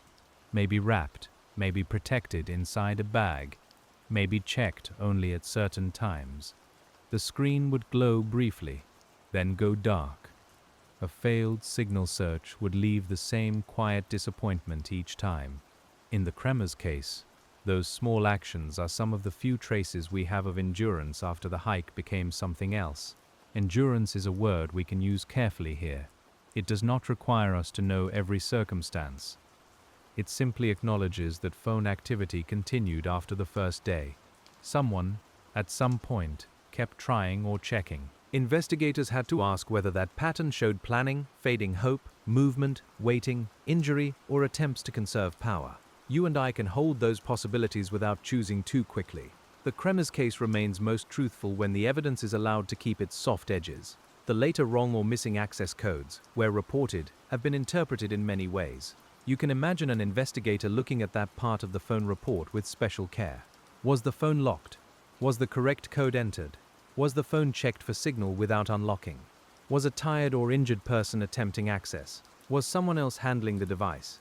Each question carries weight, but each depends on exact technical interpretation.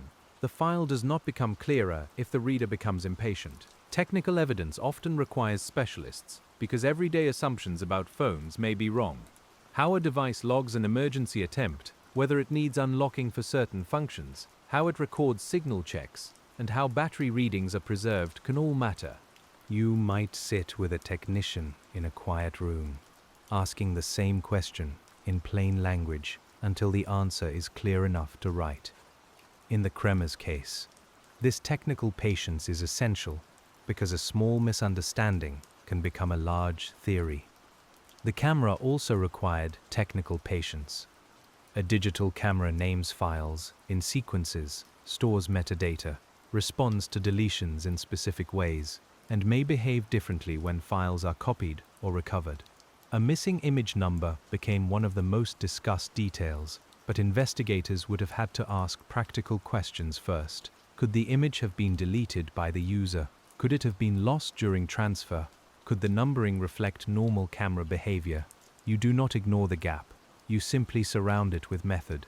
There is comfort in method, even when method does not solve the mystery. You can feel it in the repeated acts of checking, testing, and comparing. A camera model can be examined. Sample deletions can be performed. File systems can be reviewed. The question can be made smaller, more technical, less haunted. In the Kremers case, that is useful. The file contains enough sorrow already. Wherever a question can be made practical, the investigator should make it practical, because practical questions can sometimes answer. The night photographs resist that kind of complete answering. They can be ordered, they can be brightened, they can be compared, their metadata can be read, but the actual place in the dark remains difficult to identify with certainty. You can imagine people looking for the same rock formation, the same branch pattern, the same drop, the same riverbank. Some have proposed locations, others have disagreed. The image gives texture without horizon, closeness without orientation, and that makes the search for location unusually hard. In a way, the night photographs are like listening to a few seconds of sound without knowing the room. You hear water, perhaps, or fabric, or breath, but you cannot see the walls. A flash photograph in darkness gives a similar kind of partial world. It tells you what was close, and almost nothing about what was far. Investigators had to build from that limitation. You, reviewing the file, can feel the pull to imagine the wider scene, and then gently set that imagining aside. The possible presence of rain or moisture in those images has also been discussed. Small bright marks in flash can be water droplets, dust, insects, or sensor artifacts, depending on conditions. You would not treat each point of light as a clue without understanding photography. In humid mountain air, with a flash close to wet surfaces, the camera can create strange effects. The Kremers case asks for visual humility too.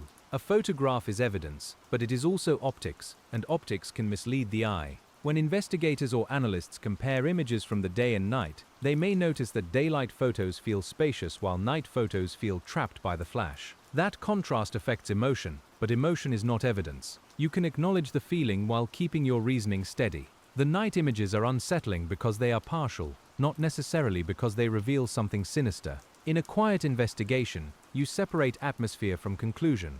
You let the photographs be difficult without making them speak in a voice they do not have. The public attention around those photographs shows how powerful partial images can be. People return to them because the mind wants to find the missing context.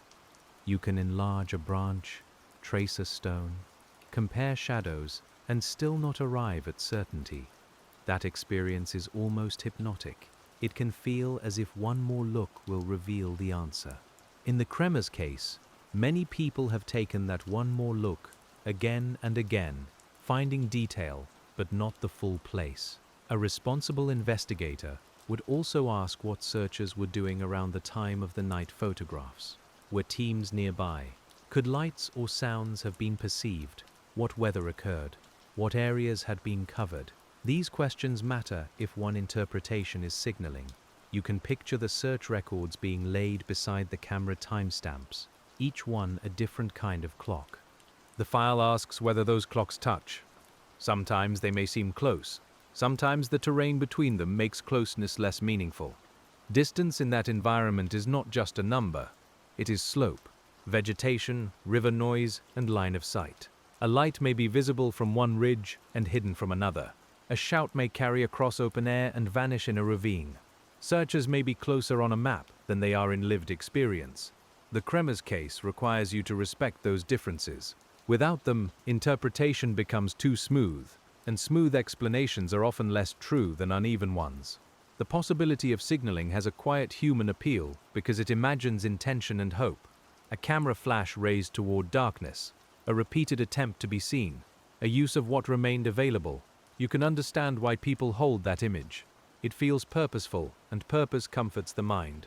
But investigators still need evidence for what was visible, who might have seen it, and where the camera was. Hopeful interpretations are not wrong to consider. They simply need the same careful treatment as any other idea. The possibility of lighting the surroundings has a different human appeal. It imagines practical problem solving in darkness, using the camera as a temporary lamp. You can picture a flash revealing a rock for an instant, then the screen showing the captured image after the light has gone. In a place without a working flashlight, that could make sense. Again, it remains interpretation. The camera's repeated use may fit it, but the file does not tell us the thought behind each press of the shutter. There may also have been more than one reason for the photographs. In real life, people do not always act from a single clean motive. A camera might be used to signal, then to inspect, then accidentally, then deliberately again. A person might be tired, wet, injured, afraid, practical, hopeful, or confused by turns. The Kremers case can hold that complexity. You do not have to force the night photographs into one purpose if the evidence does not require it. Mixed human behavior is often ordinary. The same is true of phone use. The pattern may reflect practical battery conservation, attempts to find signal, changing physical conditions, and changing human capacity. A person might try repeatedly on one day, then less often on another because hope has changed or movement has become harder. You can imagine the phone being turned on with care, held toward sky, then shut down again to save the remaining charge. The simplicity of that action can feel more believable than elaborate theories, though belief still has to bow to evidence. In later reviews, people have sometimes asked why no text message or note was left on the phones. That question is understandable, and investigators may have considered it too. But it has many possible answers: lack of signal, battery concern, locked devices, stress, uncertainty about what to write, assumption that calls would eventually connect, or physical difficulty could all matter. You can write the question down without turning it into accusation. In the Kremers case, missing messages are one more absence, and absence is not simple. You may also ask whether the women expected rescue to come along the path or through searches nearby. That expectation would affect behavior. If they believed they were near a route, they might stay put. If they believed moving would help, they might continue. If they were injured, movement might not be possible. If they heard something, the camera or voice might be used. Investigators had to consider these possibilities through indirect traces. The file gives behavior, but not the private reasoning beneath it. Search theory often teaches that lost people may behave in ways that seem puzzling after the fact. They may leave a trail, follow water, descend when they should stay high, continue moving after they should stop, or stop when others expect movement. They may be guided by hope, fatigue, weather, or a mistaken sense of direction. You can apply that knowledge gently to the Kremers case, not as a complete answer, but as context for why certainty about choices can be unfair. The route beyond the divide toward rivers and indigenous communities has been studied because it offers a plausible geography for later recoveries. Yet plausible geography still leaves many details open. Which path? Which crossing? Which bank? Which day? Which movement was voluntary, and which was forced by terrain or water? You can imagine investigators drawing arrows lightly, in pencil rather than ink, because the arrows represent possibilities, not confirmed steps. The Kremers case keeps its pencil marks even years later. There is a patience in leaving pencil marks uninked. It means you are willing to revise if better evidence appears. It means you do not confuse your best reconstruction with the lived reality of Chris and Lisanne. That distinction is important. A reconstruction is a model. The lived reality happened once, in full detail, beyond our view. Investigators can approach it, circle it, and infer parts of it, but they cannot always possess it. The file asks for humility in the face of that. As the case circulated publicly, some reconstructions became very detailed, with maps, image comparisons, and proposed routes. Many were created by people who genuinely wanted to understand. You can value the careful ones while still noticing their limits. A model built from public information may lack original reports, exact coordinates, technical data, or first-hand knowledge of terrain. It may be insightful, but it is not the same as an official investigation. The Kremers case has lived in both worlds, formal inquiry and public reconstruction. Public reconstruction can sometimes help by noticing overlooked patterns. It can also create confidence from incomplete material. You and I keep to the middle path. We listen for useful observations, but we ask how they were made. Was the image comparison based on verified locations? Was the phone log complete? Was the translation accurate? Was the map to scale? The quiet detective in you learns to appreciate effort without surrendering judgment, because judgment is the file's safeguard. The role of the internet in the Kremers case is part of its modern afterlife. Strangers across countries can gather around a single photograph and study it for hours. They can share theories, challenge timelines, and preserve documents that might otherwise be hard to find. That collective attention can feel almost like a distributed cold case room. But unlike an official room, it has no single chain of custody, no shared evidentiary standard, and no family shield from speculation. Care must be chosen deliberately. Care, in this setting, means not treating uncertainty as permission to invent. It means saying Chris and Lisanne's names with respect. It means avoiding cruelty toward witnesses and locals. It means noticing when a theory depends on too many assumptions. It means remembering that a photograph of a personal belonging is not just an object for analysis. In the Kremers case, the most valuable public attention is the kind that remains quiet enough to hear its own limits. You can almost imagine two rooms existing side by side. In one, official investigators handle evidence, write reports, speak with families, and consider legal standards. In the other, the public studies images, maps, and summaries, trying to understand from afar.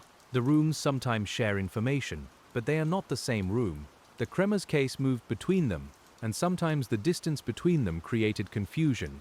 A detail certain in one room might be uncertain in the other, and vice versa. The official room likely had access to material that public readers did not. Original reports, full forensic findings, exact communications, and internal discussions may not all be publicly available. The public room, meanwhile, had time, numbers, and many eyes, but not always verified source material. You, reading calmly, can respect both realities. The absence of a public answer does not always mean no answer was considered. The presence of a public theory does not always mean official evidence supports it. The distinction is important. In the Kremers case, disagreement has often centered on whether the evidence is best explained by a tragic accident in difficult terrain or by the involvement of another person. You can state that gently, without turning the narration into a contest. The accident explanation has support in the trail, the emergency calls, the lack of confirmed contact, and the later river-related discoveries. Questions remain because of evidence gaps, timing, handling concerns, and details some find hard to reconcile. A calm investigator does not sneer at either concern. Instead, you ask what each explanation must account for.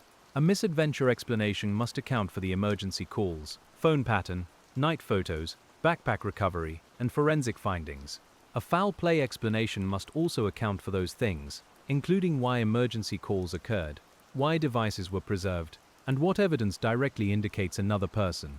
This approach does not decide the matter instantly. It simply makes every idea do the same work before it is allowed to stand. When a theory cannot account for a major fact, it may need revision. When it requires many unsupported assumptions, it becomes weaker. When it fits several facts but leaves some discomfort, it may still be plausible. Investigators use this kind of weighing constantly. You can feel it as a slow balancing of stones in the hand.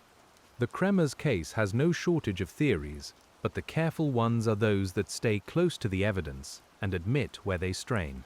It is also possible for an official conclusion to be broadly correct, while certain details remain wrong or incomplete. That is a subtle point, but an important one. A person may become lost, and still a search may be mishandled. A backpack may be moved by water, and still its exact recovery chain may be imperfect.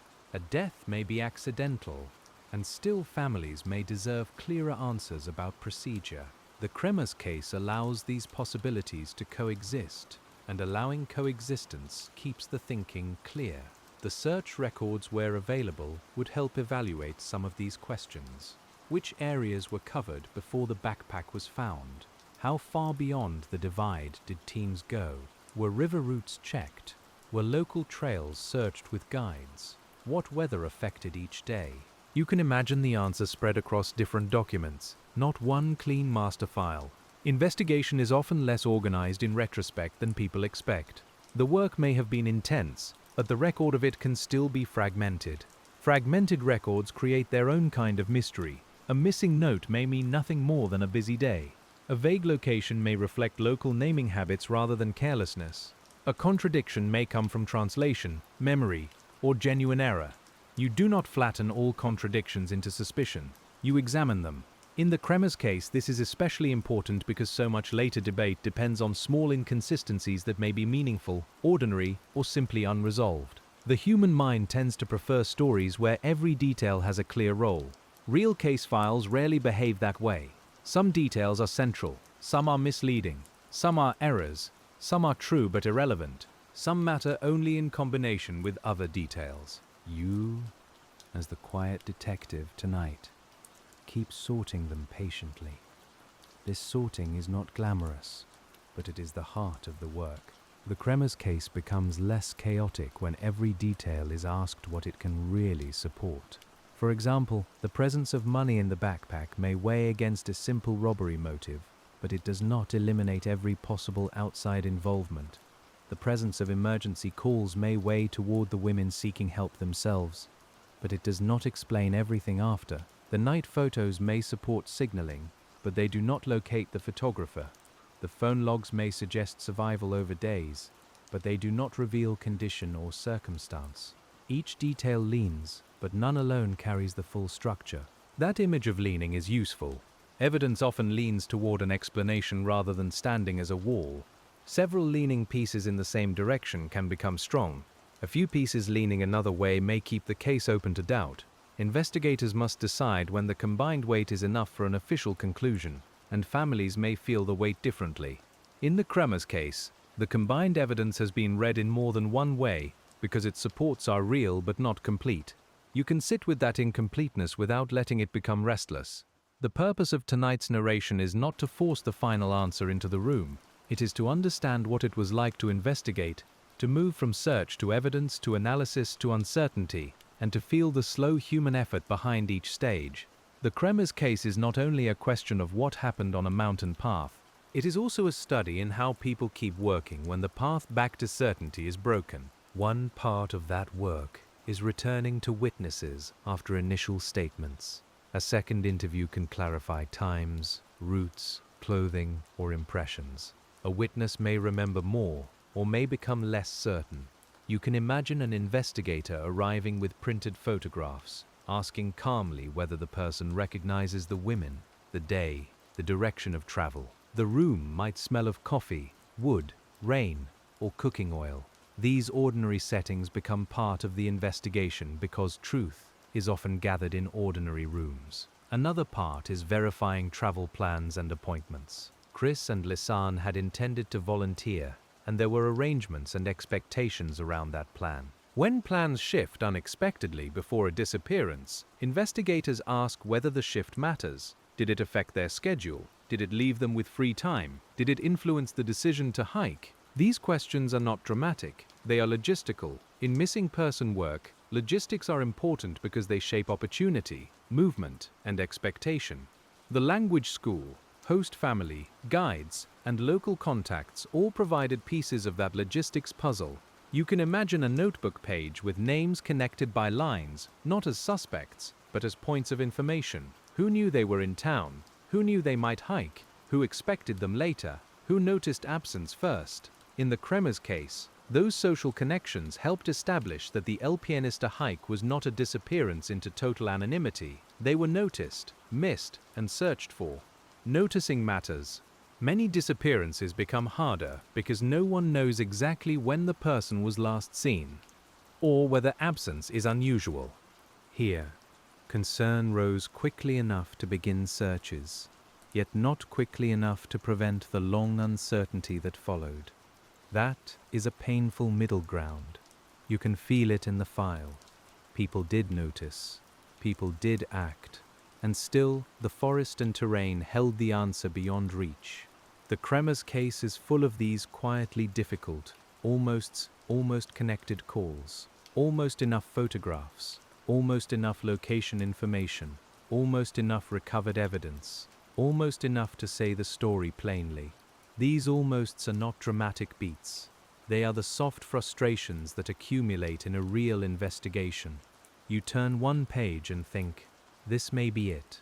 Then the detail narrows, stops, or opens another question. The file does not slam doors. It leaves them slightly ajar, and that may be harder to live with. For families, each almost can be a renewed wound. A recovered phone might seem ready to explain everything, then provide only logs. A camera might seem ready to reveal location, then show darkness and fragments. A backpack might seem ready to tell where the women had been, then raise questions about movement and discovery. Investigators had to manage those expectations too. Evidence is sometimes less generous than hope, and explaining that requires gentleness. Gentleness does not mean vagueness. A good investigator must be clear. This was found. This was tested. This could be determined. This could not. This is likely. This is unknown. Clarity can be compassionate because it gives families firm ground where firm ground exists. The Kremers case shows why that matters. When communication is unclear, uncertainty multiplies. When uncertainty multiplies, theories rush in to occupy the empty space. The public rush into empty space can be overwhelming. You can imagine families encountering strangers' confident claims about people they loved. Claims made from partial information and emotional distance. That is one reason our tone stays low. A case can be studied without being consumed. It can be discussed without being possessed. The Kremers case belongs first to Chris and Lisanne and to those who loved them. Everyone else approaches from outside, and that outside position should create humility. Humility also means remembering that investigators may have cared deeply even if their work was imperfect. It is easy, from far away and years later, to see only flaws. But in the early days, searchers walked difficult ground, officials coordinated under pressure, local people reported what they found, and families pushed for answers. Imperfection and effort can exist together. The Kremers case should be held in a way that allows both realities, because real human work almost always contains both. If you were training a new detective with this file, you might use it to teach the value of documenting first conditions. Photograph the discovery site before moving anything. Record exact coordinates. Note weather, water level, and who was present. Preserve devices without powering them on unnecessarily. Separate verified witness statements from rumor. Communicate clearly with families. These are practical lessons, but they are also moral ones. They recognize that later understanding depends on early care. You might also use it to teach the danger of narrative hunger. Once a story becomes famous, many people want it to become a perfect mystery or a perfect warning. But real cases are rarely perfect anything. They are broken, partial, and resistant. The Kremers case is not valuable because it can be turned into a dramatic tale.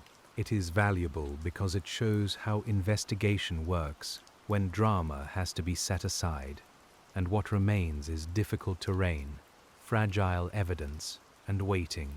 Waiting appears again and again in this file. Waiting for searchers, waiting for signal, waiting for batteries, waiting for family travel, waiting for laboratory work, waiting for officials to speak, waiting for certainty that never quite arrives. You can let that word move slowly through the room. Waiting is not passive here. It is the emotional climate of the case. Everyone waited in a different way, and each way left its own mark on the record. The searchers waited for a response to calls into the forest. The families waited for news. Investigators waited for evidence to emerge. Devices waited in a backpack until someone found them. Photographs waited on a memory card, unseen, while people searched without knowing what they might show. The land waited without intention, holding objects where water and weather placed them. In the Kremers case, waiting becomes almost a character, quiet, persistent, and impossible to hurry. As you sit with that, the room becomes still again.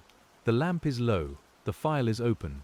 Outside, perhaps, there is only the soft sound of nighttime in your own world, far from Panama, far from the trail. Yet the work remains close, because investigation is a human activity wherever it happens. It is the effort to reduce uncertainty for people who cannot bear it alone. The Kremers case shows that effort clearly, even when the final shape of the answer stays distant. The next pages would bring us back to the recovered evidence one more time, not to repeat it, but to listen more closely to how each object changed the direction of the investigation, how the phones narrowed time, how the camera widened questions, how the backpack gathered belongings into one place, and how the river made every location less fixed than it first appeared. So we let the Kremers case rest where the evidence leaves it, not in a sharp ending, but in a quiet place of known facts and unfilled spaces. In real life, the disappearance and deaths of Chris Kremers and Lisanne Froon were never solved in the full human sense. Panamanian authorities treated the case as a tragic misadventure in the wilderness, and no one was ever charged. But the exact sequence of what happened after the trail became uncertain has never been plainly known. That absence is part of the file now. You can close the folder gently, without pretending that closing the folder closes the questions. The phones have given what they can. The camera has given what it can. The backpack, the river, the trail, and the long days of searching have all spoken in their limited ways. What remains is not a puzzle asking to be forced, but a silence that belongs to two real young women and to the people who loved them. Tonight, you have sat with the work itself, the patient reading, the careful doubt, the slow respect required when evidence is fragile and grief is near. You have walked only as far as the facts allow, and then you have stopped at the edge of what cannot be known. That edge can be left there, soft in the lamplight, with the paper cooling beneath your hand, and the room settling around you. The case is still unanswered in the places that matter most. The names are still spoken with care. And, for now, the questions can wait in the quiet.